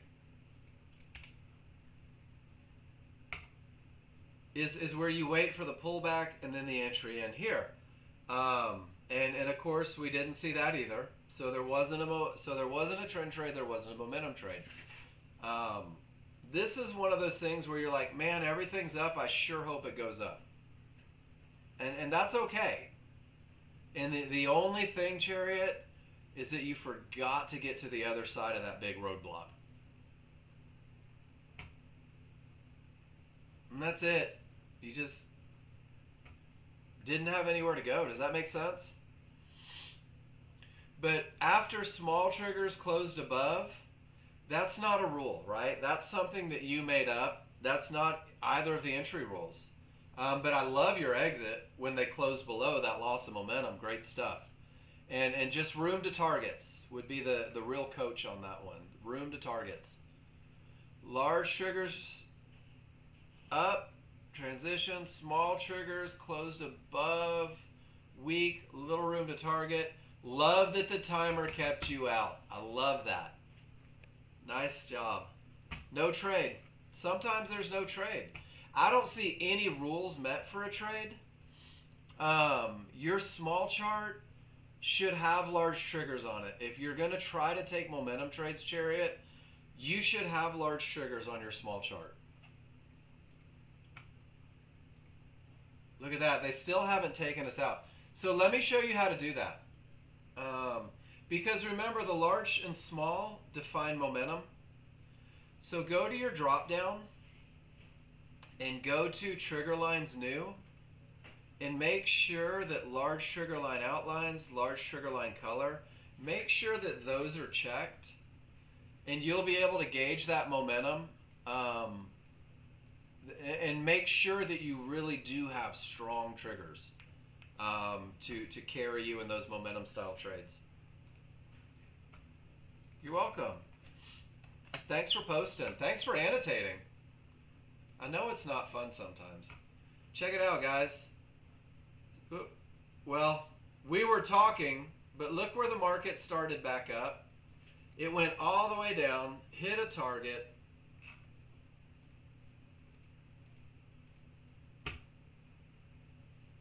And it started back up on the reversal bar. Did you guys see that? So maybe you go break even. And if it goes back down, but guys, that was a great example. In at 14, out at 01, that was $130 based on just waiting for it to get to the other side of the triggers to stop out. Pretty awesome. Target hit. And then it would have stopped us out right there at 06 on the second contract, which was still 80 bucks. That's $180 trade, I think. 1401, 30, 80. That's a $210 move. And look what it's doing once it closes on the other side. So whose lesson was that? That was for Dustin. Dustin, does that make sense? You can tighten up that risk a little bit on these momentum style trades, guys. I like to give it a full bar. Some of you will take it on the half bar. You were in that short. That's a Pete short. You're welcome. And guys, sometimes your trade's freaking amazing, but if there's something that I can add, I'm going to add. If there's something that I can help with, I'm going to help. So what do we have now? We have weak triggers right at Fibonacci support. And guys, it's not any surprise that the market is reacting right from that decision-making point that doesn't have momentum. And holy smokes, can't get through, can't get through, can't get through. And there's the fight. Decisions are made at key areas. Does that make sense, guys? Decisions are made at key areas. Large triggers are down, small triggers are up. That's not momentum. Can't go short. I've got tons of room long, I just don't have anything pushing the market yet. So I'm in that 90%. I'm in that sit on my hands phase. Triggers are down. Weak side of the triggers. That was your close below from the pullback to the area, but there just really wasn't any place to go. And from the weak side, the 1 minute areas are more likely to hold, guys. They're more likely to create bounces. They're not guaranteed to, but I'm not taking well, that was even an up bar maybe, so that didn't count. That was your first close below at 70. And from the weak side, it made it to 61. That's 9 points. So Pete, if it continuously crashes, rebuild your workspaces. There's something corrupt in them. Like if my NinjaTrader crashes more than 2 or 3 times, I rebuild everything. I delete all my old workspaces. I delete all my old templates. And I start 100% fresh. Because something's corrupt in there. If it can't stay awake, something is corrupt in there. And that's one of the challenges with NinjaTrader. That's one of the reasons that, whoops, wrong one. That's the biggest reason that the funding company uses TradingView, because it's a very stable platform. But if you need to do that, here's the instructions. And that's for Pete and everybody. And guys, if you're just not tech savvy, you're like, I don't want to rebuild workspaces. I don't know how to do that. Put in a ticket with Jason. He'll be glad to help you. All right, so that's all the pictures. That was your close below. It had room to trouble. Trouble did create a giant bounce. But then it went back to trouble because everything here says down with a clear path. Jen, that looks like one of your trades. Maybe some of you are in it and managing it. Maybe some of you said, I'll just take an entry at 70, get out at 61, call it $180 a contract, and that'll be the end of the day. Maybe some of you didn't take it, and you said, I just don't like the look, I don't feel good about it, I'm not willing to risk. Tested, fib twice, mid-band going to be an issue. I don't know what that black dot is. I'm not sure what the black dot is.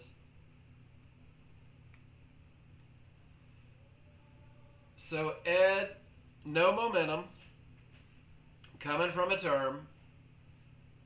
Everything says down except the small triggers. You got in at a mid-band. I'm rooting for you, brother. Large triggers are down. Synthetics are down. Large triggers are down. It's coming from the mid-band. I'm rooting for you, man. Were you going long or short there?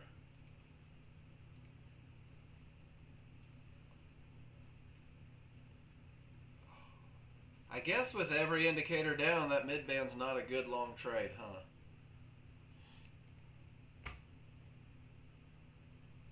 Epic fail. But, so Ed, what do your rules say? And I'm going to aggravate you until you do it. So if I were writing a plan for this trade, and Ed, I'm just going to give you a little insight into how my brain works. Take it or leave it, right? If I were writing a checklist, I would have to say this, right? To go long, large chart, large triggers, can't type, must be down. Small triggers cannot be above large or wide open up. Small chart must have 3/4 of trigger lines down. Trust the mid band for all the money I could ever hope for. Now guys, I talk about annotating charts, and I talk about having a checklist, and I do it because your checklist, guys, it's supposed to bring you confidence. Your entries can be so awesome. They can be so precise. They can be so amazing, right? And if you write out what's going on that chart, Ed, does that sound like a recipe for success? Do you think it's any coincidence that your automated system, which is rooted in the best trade ever, isn't giving you signals in the moment? But it did right here with odds favorable momentum and the potential to get to trouble. So the question is, did you take this trade where everything said down with room to trouble? It doesn't look like you did. This is the difference between opinion and rules. This is the difference between opinion and rules. You bailed. Why the hell did you pay $5,000 if you don't trust it? It bailed. It didn't get it. Oh, it didn't get the entry. Right on. There's an easy way, there's a hard way, guys. I don't tell you which way is your way. That's not my job. But one of the things that I do is I recognize patterns in you. And man, Ed, you love being first.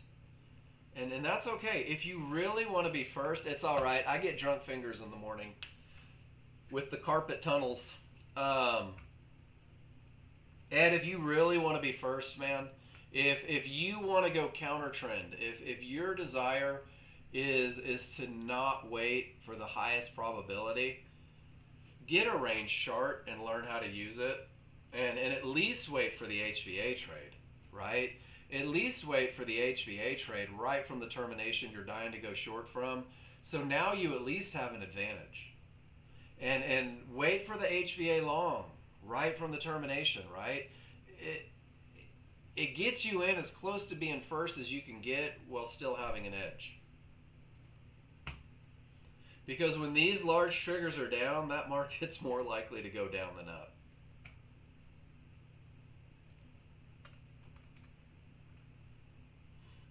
And when these large triggers are down, the market's more likely to go down than up. And if it's really going to go up, the large triggers over here have to roll first. And if it's really going to be a reversal, and here's a great example, those large triggers will roll. It'll go the other direction.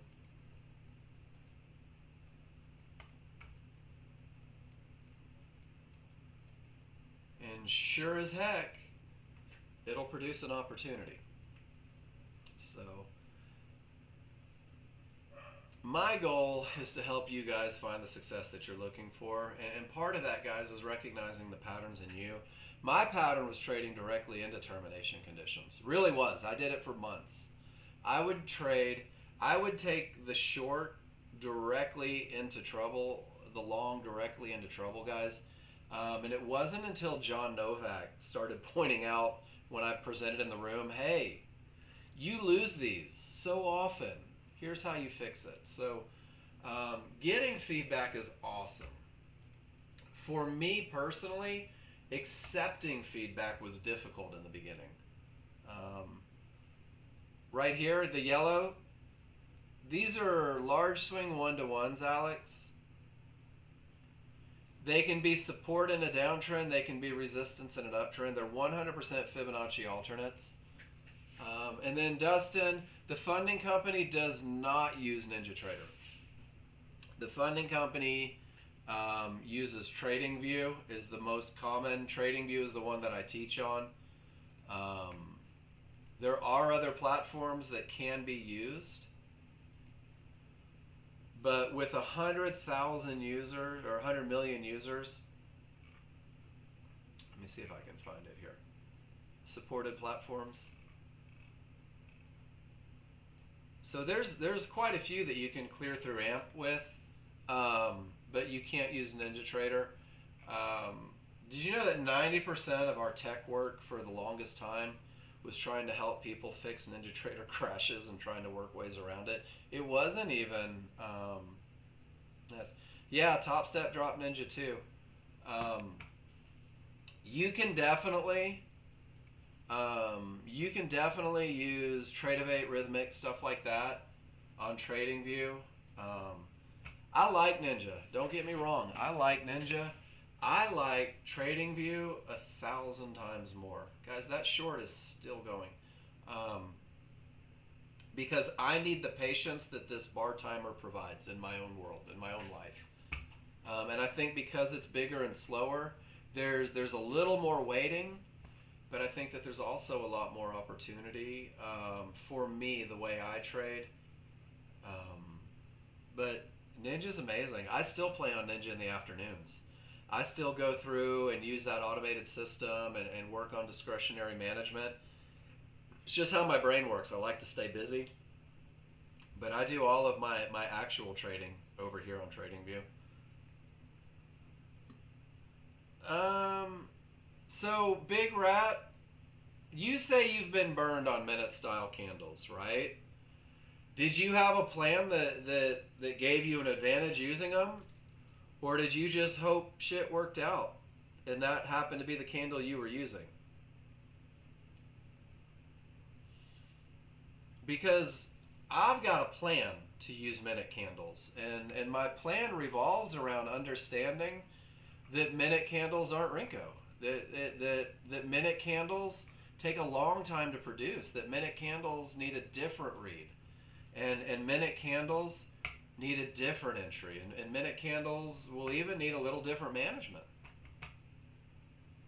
But it's not the minute candles that are burning you, right? Any more than it's Rinko bars that were burning you, or any more than it was an angry market that was burning you. Support and resistance, the big boys bait minute style candles for that stuff. All right. So let's do this.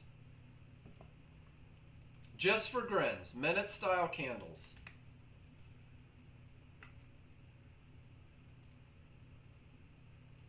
My triggers are down, therefore I'm only looking for short trades. I know that I'm on the weak side of the triggers, therefore I'm prepared to manage. And I have nothing but room before I get to the next zone in the outer band. Does that make sense? It doesn't matter what this candle, that candle, this candle, that candle, or any of these candles said. This is my in the now, in the moment 100%. My rules say the second these small triggers roll against me, I need a close on the correct side of small triggers to go with my large chart advantages, and I'll be damned, that's exactly what happened. So it's not the minute candles, right? It's maybe you're fighting momentum. Maybe you're trading into areas. Maybe you're not waiting for areas to break. Maybe you're anticipating entries instead of waiting for the more conservative, better entry. And I don't know because I wasn't there. But people say I can't trade the NASDAQ because the NASDAQ's crazy. All I trade is the NASDAQ because I have a plan for the NASDAQ. People say you can't trade gold because it's temperamental. All Andy trades is gold because Andy has a plan for gold. So it's not the market, it's not the bar structure, it's just have a plan for it. Yeah, but did you have written rules, Big Rat? Did you have rules that you proven win more than they lose? Were you consistent on your rules? They give so many fake outs. Okay. Well, it sounds like you've already been hurt by minute candles and you don't trust them. So it would be difficult to go back to them. I had never used minute candles. Nexgen used to only teach on minute candles. Did you guys know that? Because Dynamic Rinko hadn't been invented yet. Nexgen Dynamic Rinko wasn't a thing. So where was the fake out when the rules were met? There wasn't one. Guys, the market doesn't fake you out. Right on. So Big Rat, I'm going to say it again, and I'm going to ask again. Did you have a plan that defines the advantages you need in order to take a well-defined entry? And did you have a plan to manage that trade when you took it? And you don't have to answer in the room. Guys, I think 90% of traders fail because they rely on their emotion. Because they say, I hope it goes up, right? I saw a blue fib, and this may be one of those things, Dustin, that you would call a fake out. They came off of support and the assholes faked me out, right? But they didn't. The large triggers were still down. It had been at a downtrend all day. The mid band had held 20 times. All your stuff is red, right? It's not a fake out. It means that your opinion was wrong. Sorry, Ed, I didn't mean to use your chart for that. It means that your hope wasn't rooted in advantages. That your opinion wasn't rooted in advantages. And I know because I've taken that trade, Ed. I've taken that trade 100 times. And I got sick of losing money, so I stopped taking them. So, Dustin, I'm not trying to bust chops at all, right? But if you went long at support, the market didn't fake you out. Every indicator was down. And if you went long on the way to support, and the market did everything the indicator said it was going to do, and look how those large triggers, that's the only time they rolled. And they rolled directly into areas that could stop the market, and there was just no reason to go long. And that was a rules-based short. And so I don't think the market fakes you out. The market doesn't know you exist, guys. The market doesn't know that you are living and breathing behind your computer screen. But the market has a memory, and the market trades patterns. And Ed, let's build a range chart together. Boom, boom, boom. Let's do it on crude oil, though, because it loads faster.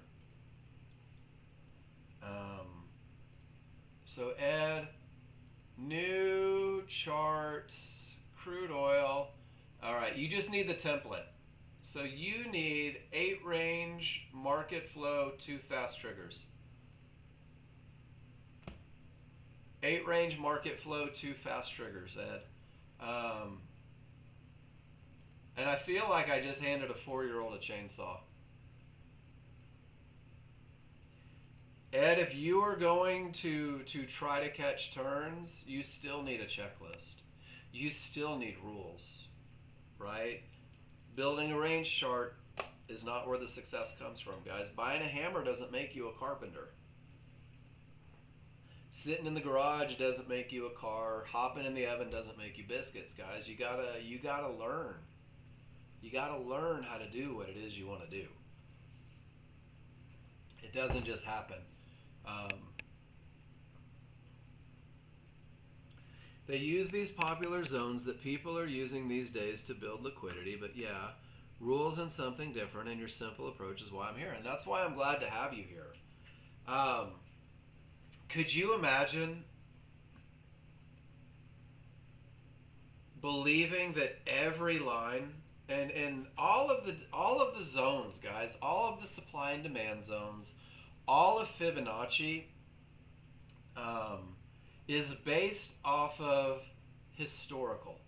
Fibonacci lines are a creation of tens of thousands of calculations, guys. Your software, when you open it up, where's my cool picture?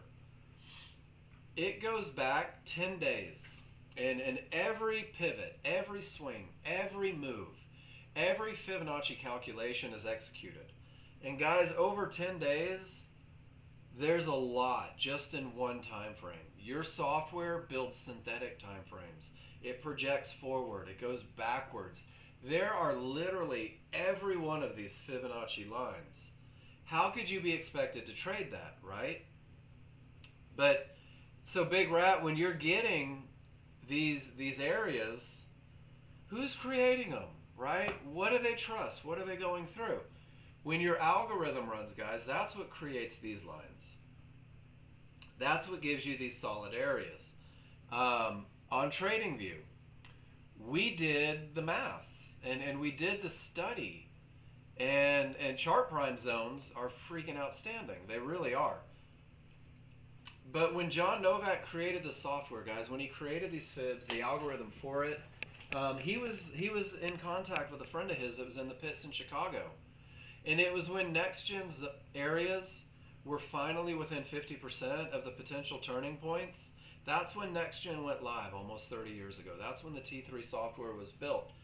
But we knew that just knowing these areas wasn't enough. So we incorporated momentum stuff. Things that told us when it was time to sit still. Things that told us when it was time to take advantage, right? And then from that very simple thing, there was the addition of refinement and getting it better and better. And man, every area has the potential to hold, right? But you got to have a plan to take advantage of it. And guys, Mark Douglas says it the best. Trading is about probabilities. Trading is about doing the same thing every time. Trading is about recognizing a pattern that you can prove wins more than it loses.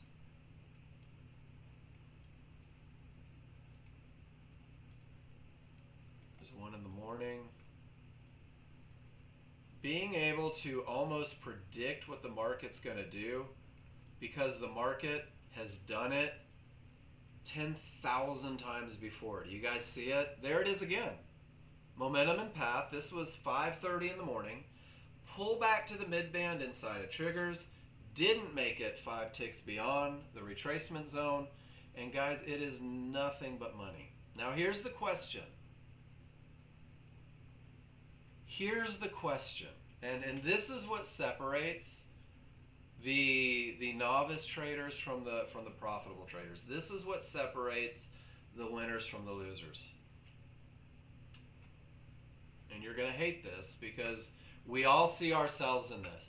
If you believe you should go long right here because the background is green, you lost $300, right? If you believed you should go long right here because the fib is blue, you lost $300. If you thought that you should go, let's just say short, with only 2 triggers through and it's not perfect, you lost $300. And if you thought because your short didn't work, it had to work for the long, you lost $300, guys. And by trading your opinion, suddenly you're down $1,200.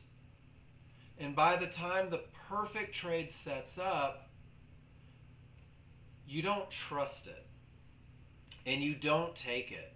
And you don't make all that freaking money because the market's out to get me. Does that make sense? The market was out to get me when this long didn't work.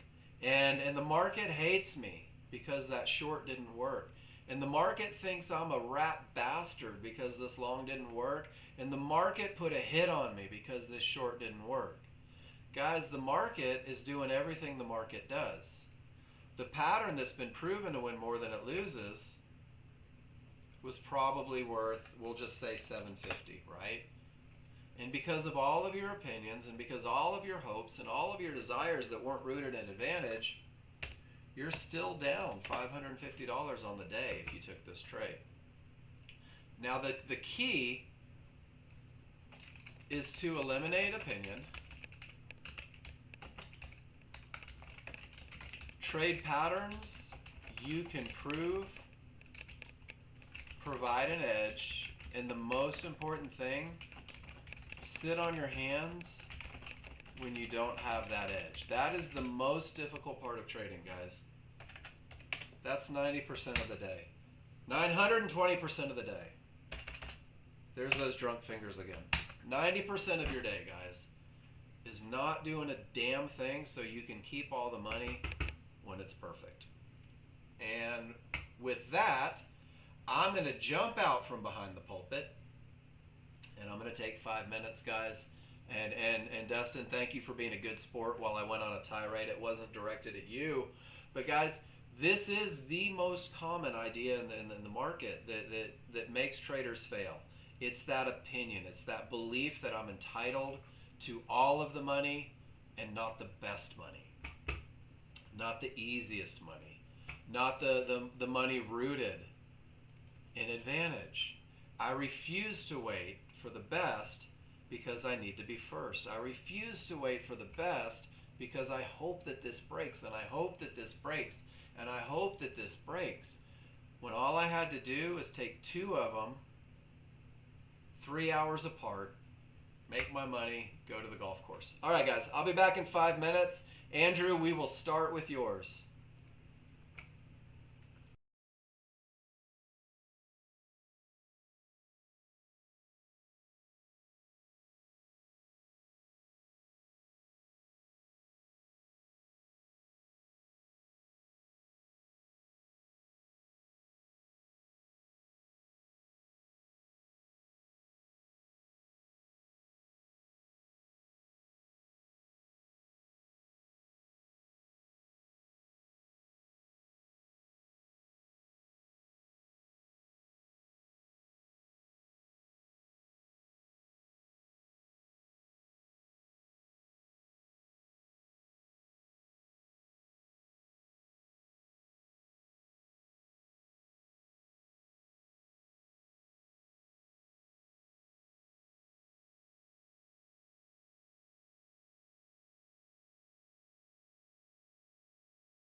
Here we go. This is your last hour to ask questions. Last hour. Let's see what John Novak said. Holy smokes, he annotated his charts too. Term, outer band and zone. Outer band 1-to-1s. White bar goes up. Hold on. Close it open above. John takes a momentum trade. Odds favorable momentum, price above smalls. And rocks it up from the termination, guys. That, and Ed, this is for you too. That's how you capture. Notice that his small chart has odds favorable momentum up. Nicely done. Don't want to get in trouble for no annotations. I love it. Term, outer band, and zone. Outer band 1-to-1s. Exit at zone in the trouble spot. And if you're looking at NinjaTrader, it had odds favorable momentum. And you still caught the bottom. Still caught the bottom, waiting for that to happen. Man, John, you're a rock star. Jen, you did the same. Nicely done. Nicely done. It's a great trade when you get the confidence. When you wait for the things to line up, it works out.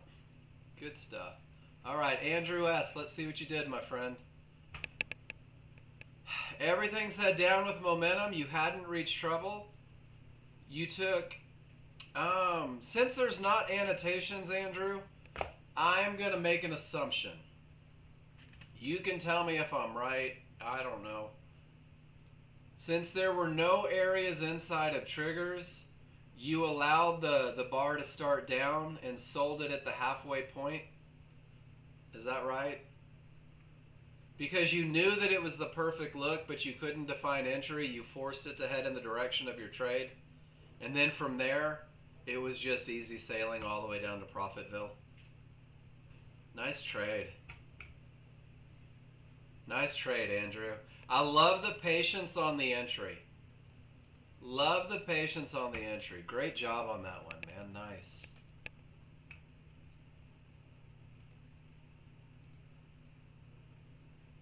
Hard to annotate. Nice trade, Jen.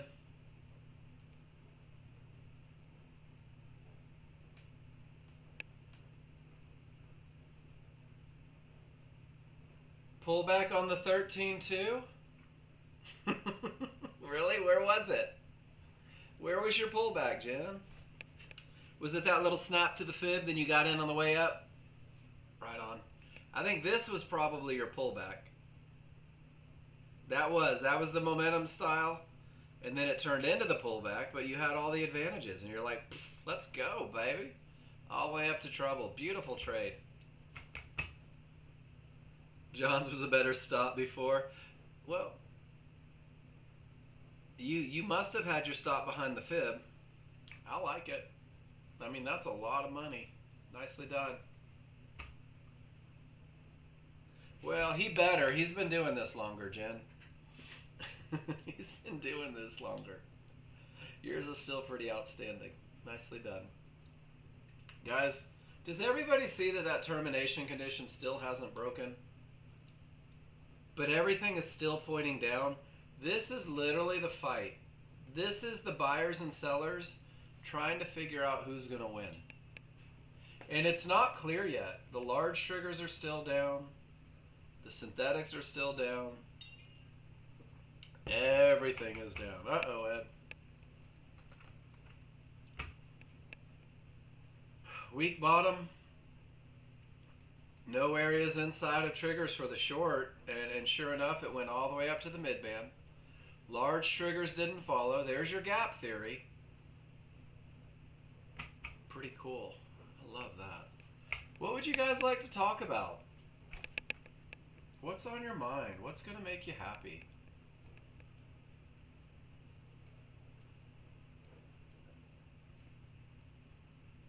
And now the triggers have rolled.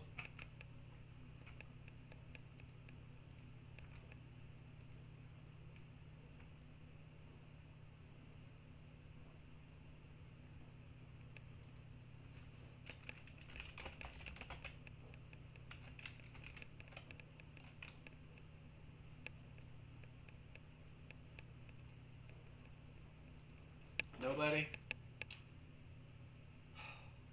All right.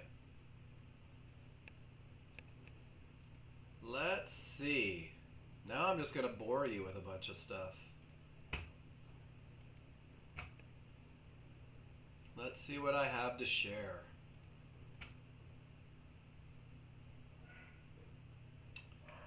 How about trading quotes? The trend is your friend until the end. Trade what you see, not what you think. It's not about being right or wrong. It's a game of probabilities. I like that one. Plan your trade, trade your plan. Amateurs want to be right. Professionals want to make money. In trading, it's not whether you're right or wrong that's important, but how much money you make when you're right and how much you lose when you're wrong. There is no magic, having a plan and sticking with it. All the stuff, guys. Risk comes from not knowing what you're doing. All of these cliches that have come out forever. There's some truth in them.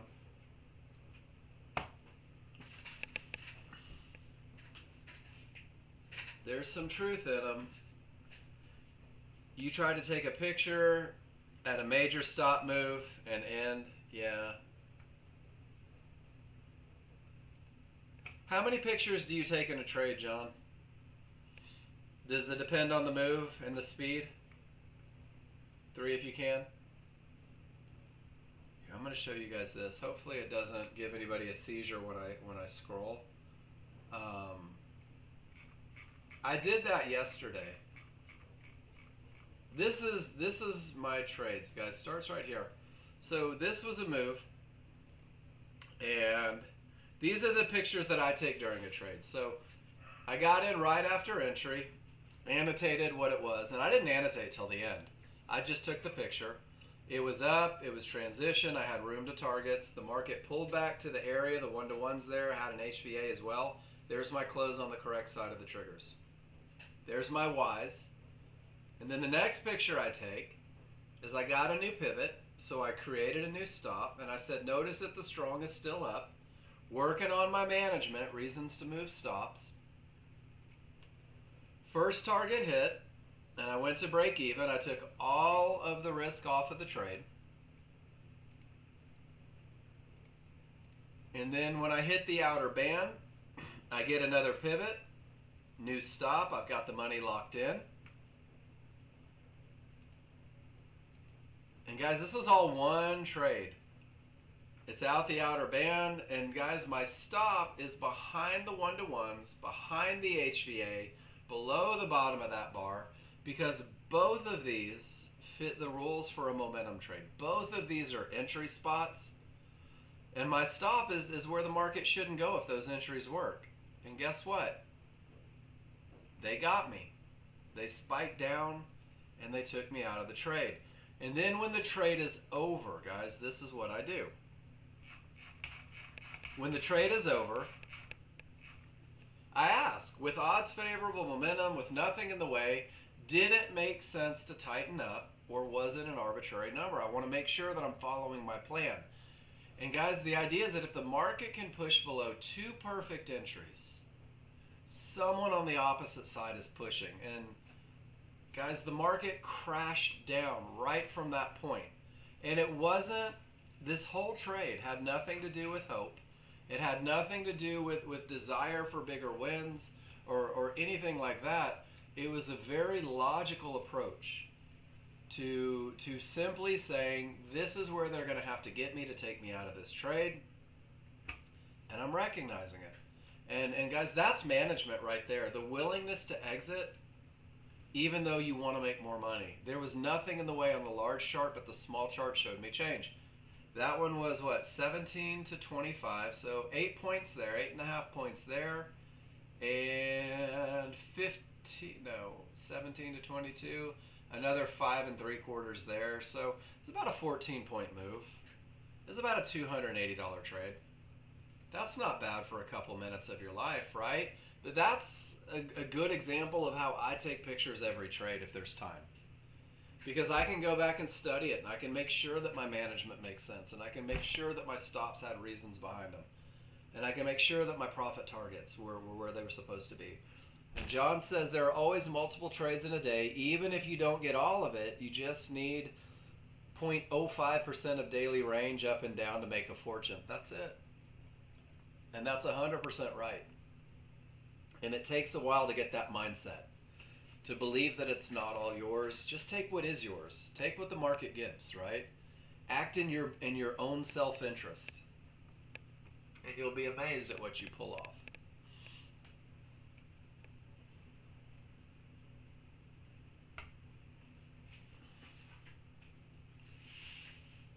What would you guys like to talk about? That was my show and tell. Triggers are up from a term. You're losing small triggers on TV NASDAQ from the NG site. Would you post the link for your simple kiss treat? Yeah, for sure. You're losing the small triggers, and then yeah, I would do what John just said. The first try, Alan, is just click on your chart. We're on TradingView, John, not NinjaTrader, and hit F5.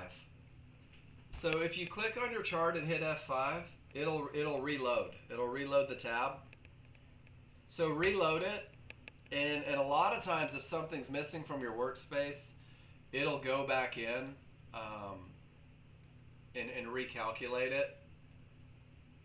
And let me get you from the KISS plan. Here's the TV KISS plan. Whoops, it didn't load in. There we go.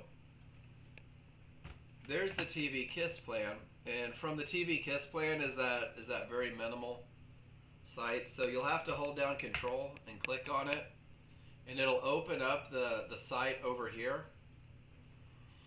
And then you'd want to click Save. Mine says Publish because I'm logged in and it's mine already. So you would want to click Save there, and then once you click Save, it'll show up in your drop downs right here.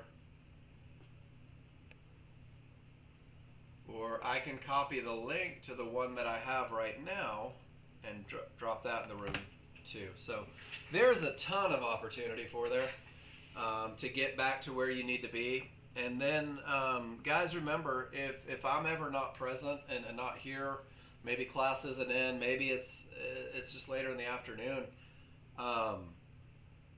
you can always go to tech and or just reload straight from the website and see if that happens. But when you say you're losing small triggers, just to make sure we don't have a challenge, are they not showing up when you load from the Nexgen site?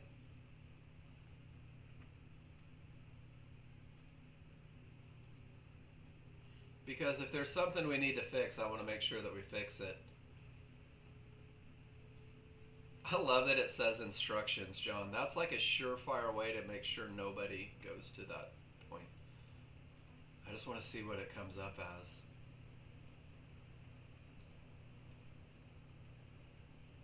They're loading, but then they're leaving.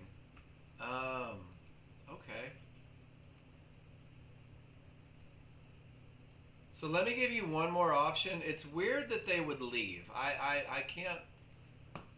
Now, when you say they're leaving, are you getting a red exclamation point next to it, like where it says trigger lines? Are you getting a red exclamation point next to it, and then they're not showing up on the chart? Because, no? Okay. I say, because that's a runtime error. You can always do this as well. You can go to the indicators and go to invite only and just click on those trigger lines and put them back on. And then that'll give you both small and large, and that'll get you taken care of. It will put the background colors on, but that's another option. I like it. We came up with like 4 potential solutions.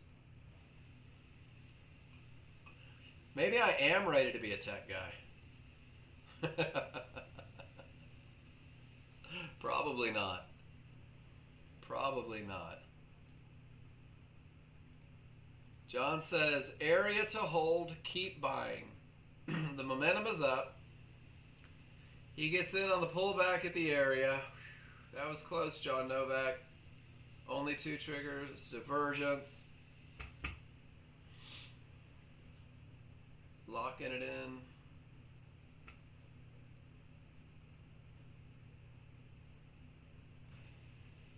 To reload it low. I agree. Take your profits, right? Wait for the next one. Multitasking. How's it doing? How's Ethereum doing? Did they spike? I saw that XRP is trying to work their way up now, which is good. I just need it to spike to like 5,000, 10,000 real quick. I'll be happy. Did you guys know that you can use your charts and your methodology and your advantages for crypto? And you can say 4 hours seem at 1-to-1's an outer band, downtrend line seems to be a good place to take off some for the long. And look at that, John. Perfect trend trade. Everything up. And down here I see a close on the correct side of the triggers right at an area. Holy crap. There might be something to this methodology, right? Long for 5 or 6 days. That would drive me nuts. I don't have that mentality.